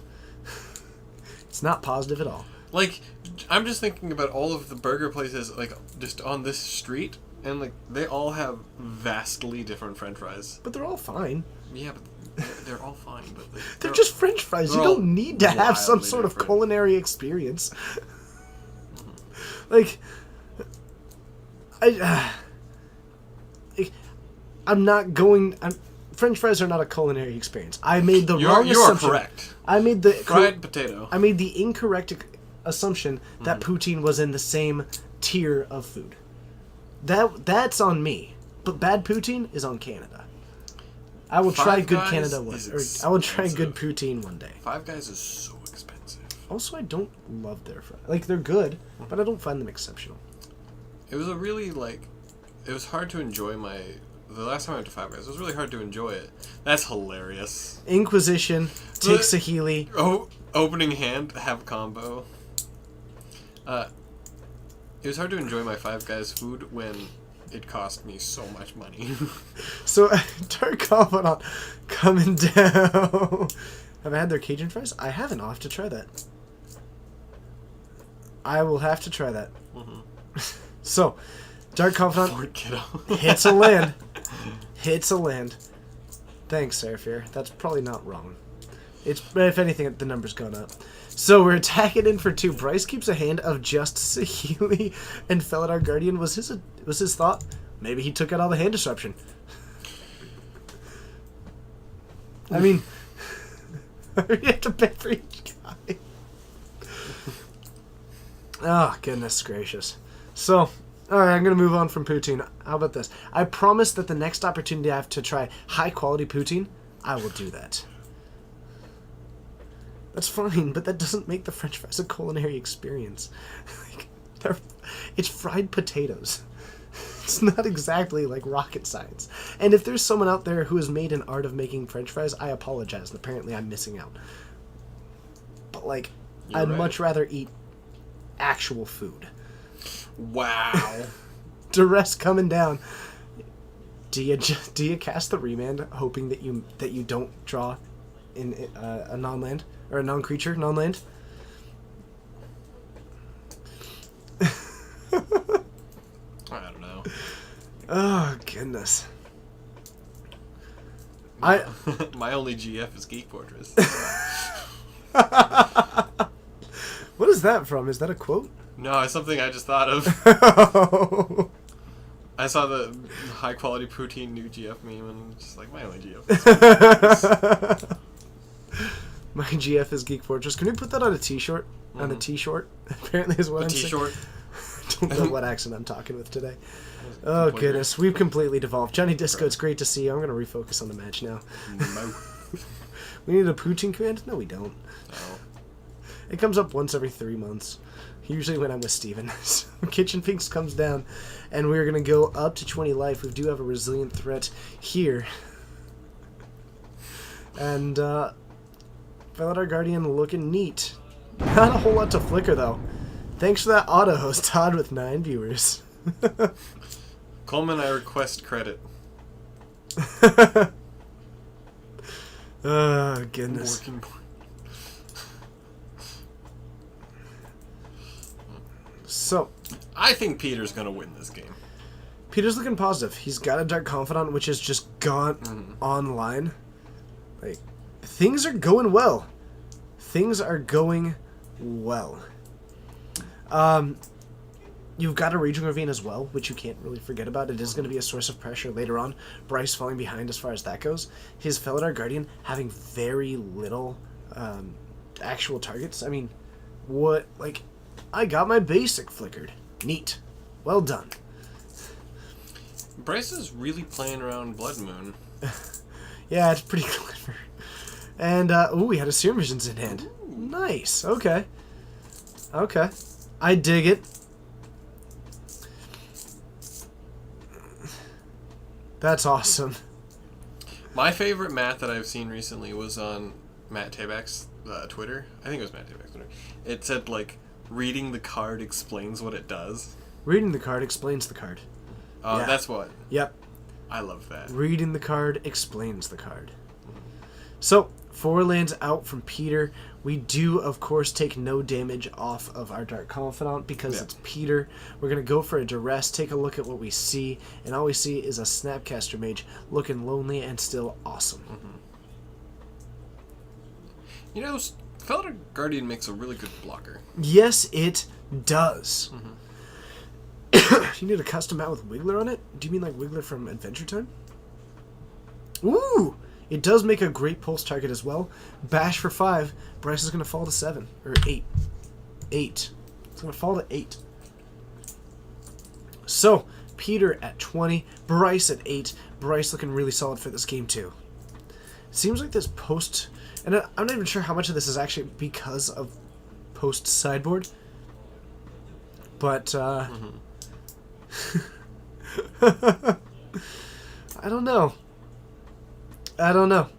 Bryce is in trouble. And I don't think a Celestial Colonnade is enough. Peter could just flip, like, an Emrakul. So that's something that could bet on happen. it. Bryce is digging hard. Bryce is digging harder than Shia LaBeouf did in his debut Disney appearance. Even dig it up. Stevens? Dang it! You're right. I messed up. His first feature film performance. The Even Stevens movie? Dang it! I messed up. I messed up. How can I forget that he was on Even Stevens? It's the... Who wrote Holes? Something... I think I'm gonna feel... Probably a shovel. I'm gonna feel so dumb for not... hey, chat, who wrote Holes? His first Kibler, Google it for us. adaptation of that book. Holes by... I was digging less than I did for that reference. I don't know. Shia There LaBeouf you is always go. on my mind. You see, this one time I was walking in the woods. There was no one around and my car was dead. I looked over my shoulder and I saw it. Oh, goodness. Nile Spellbomb coming down. So Nile Spellbomb coming on down. It can't hit the graveyard, which is relevant with either future Snapcasters as well as the Sun Titan, which we saw effective, which is likely why it's now in the deck. Yeah. Luis Setcher. Shy surprise. I didn't even know there was an Even Stevens movie. I was just making a guess. Ah, brilliant.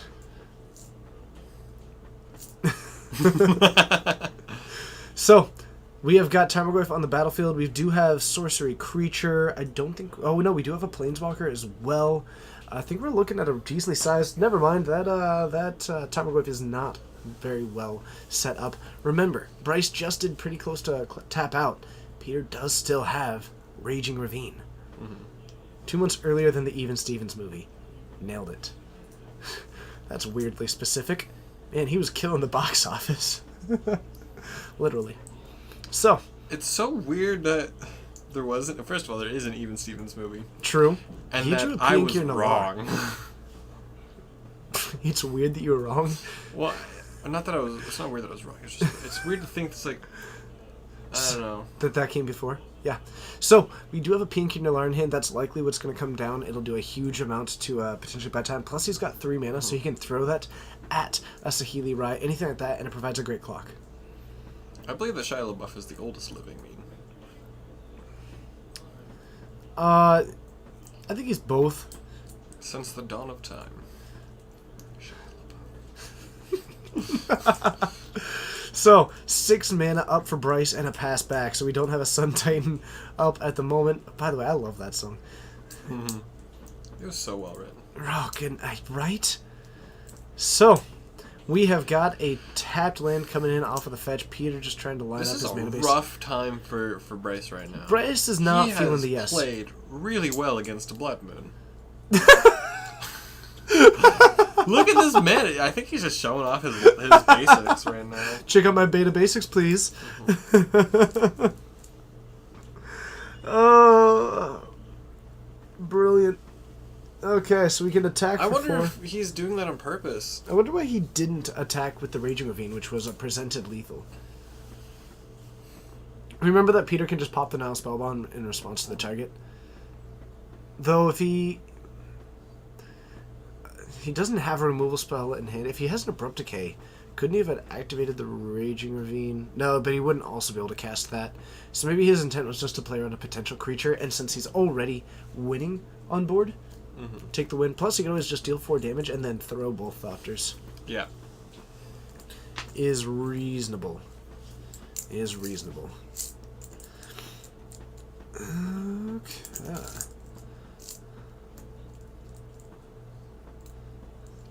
Doro, as always, I have trusted your discretion. You're like the only real mod in our chat. That's not true. He's the most modliest. mod. Renegade and Tebin are both on fire. Slowly Crashing is great. Slowly Crashing, great. Tebin? I said Tebin. Okay. Yeah, Tebin is great. I just like making fun of Tevin. Huh. You just like making fun of Tebin? Brutal. That's fair. You usually make fun of Doro. Alright, so Vendilion Clicker's going to take away our Abrupt Decay. Leave him with a Dark Confidant, which is looking pretty nice right now. I don't know. Bryce is hurting. Bryce is hurting bad. I suppose. It looks like we're going to just sack it to kill the Vendilion Click. We're keeping the 2-2 beats up and running.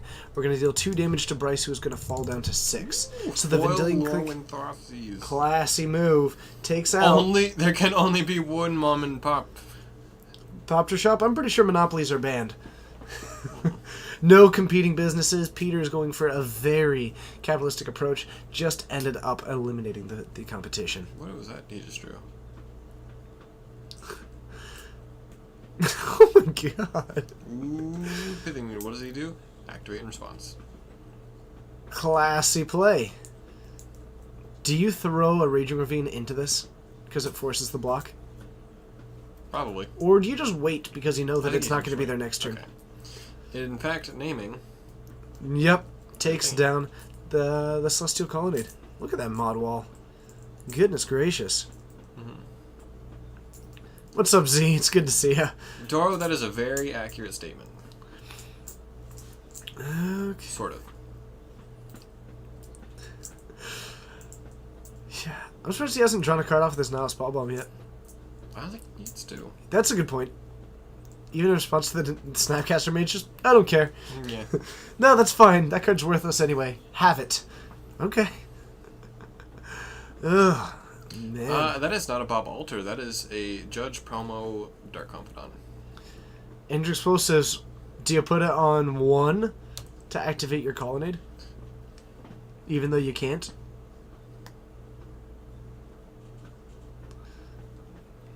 I don't know. No, I think he loses. Right, the Lurkers are amazing. Hello to Lurkers. Hello, Lurkers. Lurkers, you're great. And let's see if this is enough to kill him. Nope, only puts him down to 15. He didn't take 18 off the... It's amazing how he does that. I think he actually did start putting in a Draco into the deck. So, we've got Dark Confidant, 1 blocker. Bryce is at 5. Remember, also notable, I like attacking all out, because Bryce is in top deck mode, right? Yeah. You have more than 6 mana and 2 artifacts. And a Celestial Colonnade that can't even activate. Yep. I think you just attack and throw the artifacts. Mm-hmm. Yeah, that's what I would do.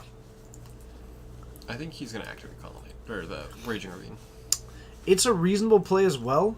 The big thing is that Bryce can't actually activate the Engineering Explosives and activate the Celestial Colonnade. So, I think Peter's got a couple roads to victory here. I just like actually using Pete and Kier Nalar. When I lurk, you lurk, we twerk. That seems reasonable to me. I have to go to work tomorrow. Oh, you. It's true, though. It is. It is. Yeah, I just like using... I like using Pete and Kier Nalar specifically with non-Thopters. Artifact, yeah. Yes, I love using it with non-Thopters. I think we're just going to attack for 2. Going for the conservative route. Let's see if we get the double activation in response.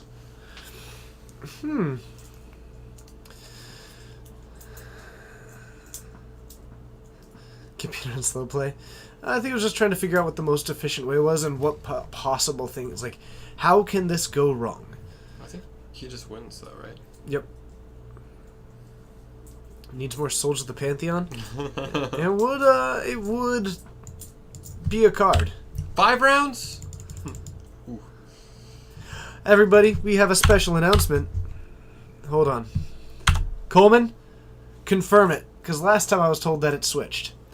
Last time it was, and then it switched, and then it switched back, and I don't want to lie. So, please do confirm. Okay. Bryce goes to 1. Yeah. Not sure why he didn't double. I guess because he used. Yeah, I don't know. No. I don't know. Bryce didn't have an answer though, so Peter just took the win. Yep. Peter had a lot of ways to go about it, and sometimes you just take the most patient route. Stop, smell the flowers, appreciate the spell bombs, all that kind of stuff. Could you do me a favor and confirm that? Yep. Because he is not here. Okay.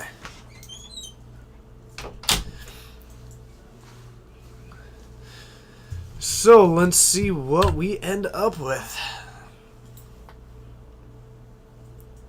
I would enjoy that, though. So, we've got some Dispels that Bryce has taken a look at. I'm not sure how much I like them. Looks like a Wear and Tear as a possibility because of the Nile Spellbomb could be the consideration there. We are at going to Game 3, 1-1 on both sides of the player's perspective. So let's see what we can put together. Bryce is going to get to be on the play. Does become a really nice spot to be in. I'll be curious to see if maybe he has any Ancestral Vision on the sideboard. I'm not sure how much I like it, however. But on the play, it is great as a turn 1. Way to go. By the way, as a quick note, we're waiting for round 3. Let me take a quick moment. There's almost 400 of you, and I just realized that. Everybody who's out there right now. I cannot... It is hard for me to say this any more genuinely than just simply. But please believe me when I say that. I mean this from the very, very bottom of my heart. Thank you so much for being a part of this stream and being a part of what we do here and being such a massively supportive group who helps us move forward, helps us improve, helps us have fun, and lets this stream be what it is. The fact that you are here watching, lurking, commenting, following, subscribing, modding, just being here is beyond anything that I could have ever hoped for this stream. This stream has become such a huge portion of my life, and it has just... This is just, like... I love doing this. 100%. So to all of you, thank you so very much. Albino Line, if you have a request, please feel free to toss it in.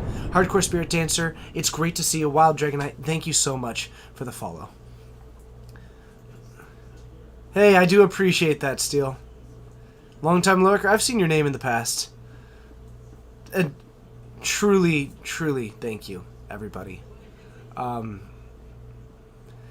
It's... Like, I end up beside myself when I just, like, think about what this is. Just what this stream has become to me. The fact that I have aspirations in commentary is... This was, like, an off-the-cuff idea a year and a half ago, and now it's become, like, the dream. Hacksaw237, thank you so much for the sub. That is a brand new sub, helping the stream do what it does. Thank you for your support. Thank you for being who you are. You are amazing. Keep doing what you do, because whatever it is, it's working for you, and I hope that you nothing but the best in the world. Double down, double draft. No, this is just 4 rounds. Twister, thank you so much. Okay. Woo! Oh, thanks, Nexus. Hacksaw, it is my genuine pleasure. Albino Lion, tossing in the request. I can appreciate that one. Can anyone just recommend one friend to come watch the stream sometime? Magic and passion at its finest. We do our best to appease, like, oh, I want to see this. We are very limited, though. We do what we can. We do have Titan Shift in the store. In fact, we had a fantastic play that was on Reddit, in fact. Oh, yeah. You know what, K Trojan? It's all about if you have both, like, having the means to do so is a huge part, and having the inclination to do so. Yeah. Okay. So in case you didn't catch it, 4 rounds. Okay. So, we do have a Dark Confidant in the graveyard from this Path to Exile. It does allow Peter to go up to another swamp. Thank you so much, Jape. I do appreciate that. Otherwise, Bryce with 2 blue-red lands doesn't have access to white mana at the moment. On Peter's turn, mostly going to be looking to cast blue spells anyway. For 4 mana, a couple of options available. Liliana plus a 1-drop. Maybe, I think I see a Nile Spellbomb in there. So he could fire off something like that. Also, if there's just any hand disruption, that's going to be pretty good. So, Inquisition, we do have Snapcaster Vidillion Click. Snap, Click, and Supreme Verdict. We can't grab the verdict, unfortunately. Right, but knowing what's in that hand might affect your decisions. Darth Quizno, it's my pleasure. It was a great meeting you. I think I remember you. I asked what your name was, and I second guessed. Darth Quizno, I remember because of how sweet. I remember the soup from Quiznos. The broccoli cheddar soup was amazing. I had it a lot when I was feeling under the weather. So I like this. Actually, I kind of like the Vendilion Click. It looks like Peter does too, because the Snapcaster's in there. The path loses some of its relevance because you're already looking at losing a decent amount of the board. Yeah. Thank you, Cisco Gaming. I gotta mention it. I don't think there should ever be a time in which the viewership doesn't realize how much we all appreciate you. And a Kitchen Finks. Kind of underwhelming, but good against Supreme Verdict. Bad against Snap Path. Yeah. But if you can get Bryce to fire off a Snap Path for a Kitchen Finks, That's all right. that feels not bad. If we didn't appreciate it, we wouldn't do it. The viewers. Oh, absolutely. Because, like, you know, it's... Absolutely. There's no way this would have lasted a year and a half, or that I would have been doing it, 3 to 4 times a week if it wasn't for the people. Yeah. So now we've got a 2-1 from Bryce's side of the battlefield. A path taking down this Kitchen Finks. Peter really, I mean, he Turns looks on like Titan the Shift. ravine. He's up to 5 mana. Like, he's going for a pseudo ramp plan. Bryce is doing some of his work for him. Yep. And also the Raging Ravine, very good against that Supreme Verdict. Okay.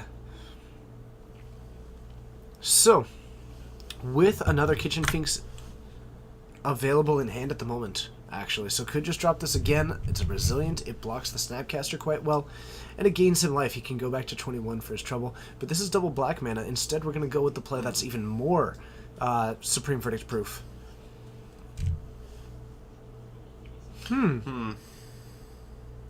Yeah. Okay. Now think- Spellbomb looks great. Yep. It stops So Snapcaster. pretty. It's also watermarked. Also watermarked because it's Peter. Peter's great. So it takes down the Snapcaster. Bryce doesn't have a way to kill it this currently. No. The one mystery card could be a Lightning Bolt. It's unlikely, and also using it on that.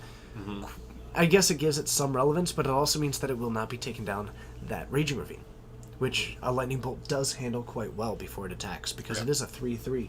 It just always starts off attacking as a 4/4. Yeah.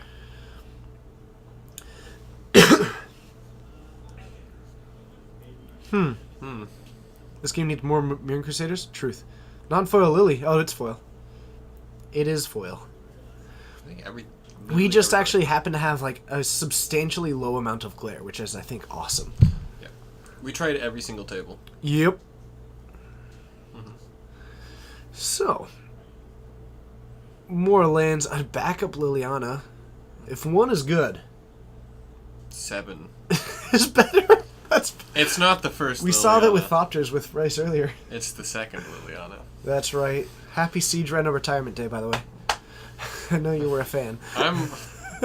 Today's been a rough day. Lost a dear friend 1 year ago. Oh, goodness. So the Kitchen Finks comes down. Peter's going to go up to 21. I do have hopes, though. He can come back in any set where there's war and rhinos. Note that Peter did not plus Liliana. No, I think that's because his hand's so good. But who wants to be facing a Liliana when they have it? They look at their hand, look at the fact that they haven't activated it, and say pass. Yep. Like, oh no. Oh no. Yefenheim is usually full of burn players. What should you play? Actually, Soul Sisters. Or Obzon Company if you want to actually have. Yeah. Like, if Obzon you want to be Company, Soul otherwise Sisters. competitive in other metas. But actually Soul Sisters. Yep.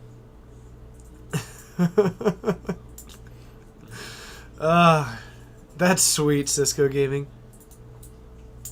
More important, the second Siege at a retirement day as well. Ad Nauseam, fantastic choice as well, if you like combos. So that's a mid-range, pseudo aggro, and a Combo. and a combo deck, all of which might make you, if you enjoy whatever flavor that. Soul Sisters is the aggro deck, oddly Yeah. enough. So, we're plussing up here, losing a Fulminator Mage, Bryce pitching a land. That's what Bryce is playing on. He's not playing around Blood Moon, he's playing around Fulminator. Classy. So, Sort of. we do have the Snapcaster. I love for the Snapcaster, for all that it coming in that it's doing, Peter has just been so tolerant of Snapcasters. Yeah. He's probably running the Nile Spellbomb, and I think part of it is that because he really wants to play around the Sun Titan. And Yeah. one use from a Snapcaster Mage, sure, but at least now he doesn't get the Sun Titan value, Yeah. or at least he can't get that combo. So I think Peter's trying to exercise as much patience as he possibly can with this, and not fall for the bait that Bryce might be trying to actually get him to do. Ooh. Okay. Most else, I think that's reasonable. I think if it is going to be one, it might just be a one of in the sideboard as the 8th one over the sometimes 4th Phyrexian Knife, because it is reasonable against Infect. I like the 4 mana, put a -1/-1 counter on your Finks, you gain 2 life. But in blue-white, Steven. But in blue-white. Uncounterable. Target creature gets -1/-1. That's weird. And they gain 2 life. His Supreme Verdict just countered something. It can't be countered, but it countered a things. That's funny. That's hilarious. So 2 damage, Bryce falling down, but the Tarmogoyf looking sizable. 3/4. Actually, that's medium. That's smaller than I expected it to be. Yeah. He can make it larger with that now Spellbomb, but funnily enough, that might shrink it from Bryce's side of the battlefield. Yeah. I don't know. I'm curious about that. So, 5 mana available. Activate Colonnade. If this is the point that you're at, it's And- rough. And then he just jams the other lily, grows the Goyf. Yeah, because he's had one in hand for a while. That's brutal. So you now got a 4/5 Tarmogoyf, and Bryce is almost tapped out with 1 card in hand. Yep. And I if think it's- this is where the game ends. I mean, the game was close, Oh. admittedly, but now it's pretty close to sweeping it up. Actually, the Spellbomb grows the Goyf. It did Just put puts it the up. artifact in there. So Peter was mirroring everything that Yeah. Bryce had in the graveyard. And we've got a Jam. good attack. Down to 6. I love dropping the Liliana here. It's hilarious. Yep. It's just so funny. The problem is that it dies to the Celestial Colonnade, but you put Bryce even Whatever. closer to top deck. Yeah. And every time that you can restrict his resources, that's pretty decent. Though, That's things. actually, I kind of like that more. It makes the board wipes worse again. So, like, another Supreme Verdict Yeah. isn't quite enough to really start closing this game out. While the Liliana is more just dedicate either hitting the Liliana or me, or restricting that hand decently well, which is medium on this board. And we're now on turns. Yep. I think Peters wins here, though. Whoops. Apparently, when you Oh, yeah. whoops. Peter has destroyed his opponent. Attacks for all. We're going to activate the Colonnade. Can Peter stop it? Block the... Probably... Probably the Goyf. Seeing as dying is... Never Nope, mind. Bryce is dead. Has been All removed. right. Has been banished to the Shadow Realm. But Saheeli, Jessica Saheeli, putting on a great Yeah. showing tonight. I Yeah. think that's a final record of 3-1. Yep. That's not bad at all. Yeah, I believe so. Or it might be 2-2. Maybe 2-2. I think Peter's 3-1. Oh, okay, okay. Still solid, especially for the first run of the deck. I still think that this version might be a little bit more Drago than I'd like to see. It's Yeah. still pretty heavy on that tempo game plan, which Jeskai just can't do as well anymore. So, at least, and again, not being an expert on this deck, so speaking purely from a theoretical standpoint, I think I'd look forward to seeing the Saheeli decks move a little bit more into a pseudo true control, running things like think- even some detention sphere, and kind of because that also works exceptional with the Felidar Guardian. I think actually if it moved closer to the standard version where it's like its game plan is like game 1 is to cheese out the combo. Game 2, you just take out the combo. You play all the planeswalkers. Blue Eye Control, something like that. Blue Eye control all the planeswalkers. Yep. So, I think that is going to bring it towards the That end is it. for us. That is all. In turns, let's head back into the booth. It is 4 rounds tonight. We'll see you up there.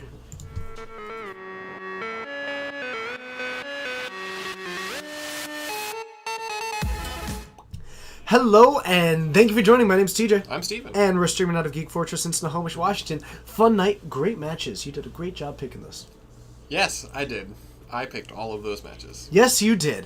Absolutely. But overall, just I like what we saw today. I think it was a lot of fun. Yeah. And it was a good night. It was a good night for Modern. A little bit lower on the attendance tonight, which is potentially we've been having a lot of storm conditions lately, and so we might have some people just staying inside. Yeah. Oh, there were some serious wins going on. Oh yeah. Oh, absolutely. But normally these Saturdays, we likely next week we'll be back up to the 5 rounds. Otherwise, we do stream every Wednesday at 7. Saturday at 6. Again, that's Pacific time. It's about 9:50 where we are right now. Also, every Friday at 7:30, you can check out Legacy. Always a good one. Who said the... Oh, Thassis. Gotcha. Thassis and Thassis. I thought you were saying me. Okay, and other than that, be sure to, if you haven't yet, hit that follow button before you go. We'll be hosting you on over to Someone Fun. Marshall is streaming. The problem is that, you know what, I'm gonna host Marshall. I talked to him in San Antonio, and I mentioned the stream, so if he sees the name, might click, maybe he'll come check out the stream sometime. And then, I'll just have him come do commentary with us. Yeah. He's local. Just overtake us. And Everybody, when I host over to Marshall, offer if he wants to come do commentary with us. But don't be too annoying with it.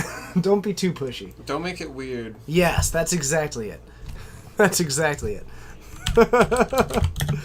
Alright, so let's host on over to him. So, Marshall, limited resources. You got anything that you want to close the night out on? There's a lot of cool stuff happening in Amonkhet. Amonkhet, great. I am considering doing another set review stream. Tribal hate is the theme. Anything that hates out anything, I'm excited by. And I love. They have main deckable hate cards. I love that we keep looking at some of these cards. So, 2 quick points about it before we do that. 1, I love that every time I see these like potentially busted cards, I'm like, man, that card's so good. But isn't it answered by this? And I'm like, yes, it is. A card that's great, but not just busted. How cool is that? Yeah. Secondly, TJ's tip for evaluating cards in Amonkhet, which may or may not be right, but it's what I'm doing. Every card was cycling. I'm going to use, let's do the enchantment, the flash enchantment, for example. Yeah, the bench like. Raynor, thank you so Or much for the follow. like Oblivion Ring type thing. Yeah, this is how I've been evaluating every card with cycling. This is a card that says, it's a white instant, it says can't be countered, draw a card. But has a kicker of 3 mana that says instead of drawing a card, you may exile target non-land permanent until it leaves the battlefield. Cycling is a lot stronger than Like, a lot of people. all these think. cards that, like, if you look at it as the card's baseline level is just a cantrip, and then put the other thing as like the alternative. Yeah. It's interesting for deck evaluation for me. It's been pretty cool for letting me like evaluate these cards because it does make cycling pretty powerful. Yeah. Because then you can run cards that are very niche, but when you don't need them, so recycle it. It's so good. I've brewed up a storm. I love spoiler season. I've made 4 decks so far. Really? My favorite one, my favorite one so far is 12 Gideon. Thank you for the warning. We'll host someone else. Yeah. Nailed it. Good heads up. Good heads up. I'm gonna play mono white 12 Gideon Turbo Fog wins with the Second Sun card. Let's do... Donnie is doing some Modern. So let's host on over to Donnie. He's doing some Esper in Modern. I will say, however, though, for those of you watching, it is not a family-friendly stream. So, if you like this stream because of it, specifically it's family-friendly, you may not enjoy the one that we're hosting over to. Fair warning. Yeah. But Also, if you have children that are awake and you're not on the other side of the world, it's 10 o'clock. Go to bed. It is a Saturday night. it is a Saturday night. I'm certainly not in bed yet. So from all of us here at Geek Fortress, located in Snohomish, Washington, from GeekFortressGames.com. Yeah. My name's TJ. I'm Steven. And whether it's good morning, good afternoon, good evening, or good night, the only thing you gotta remember is that you are a Fortnite. Rest see you in next peace, time. Siege Rhino. See you then. It's true. Take a moment of silence during the transition to honor Siege Rhino.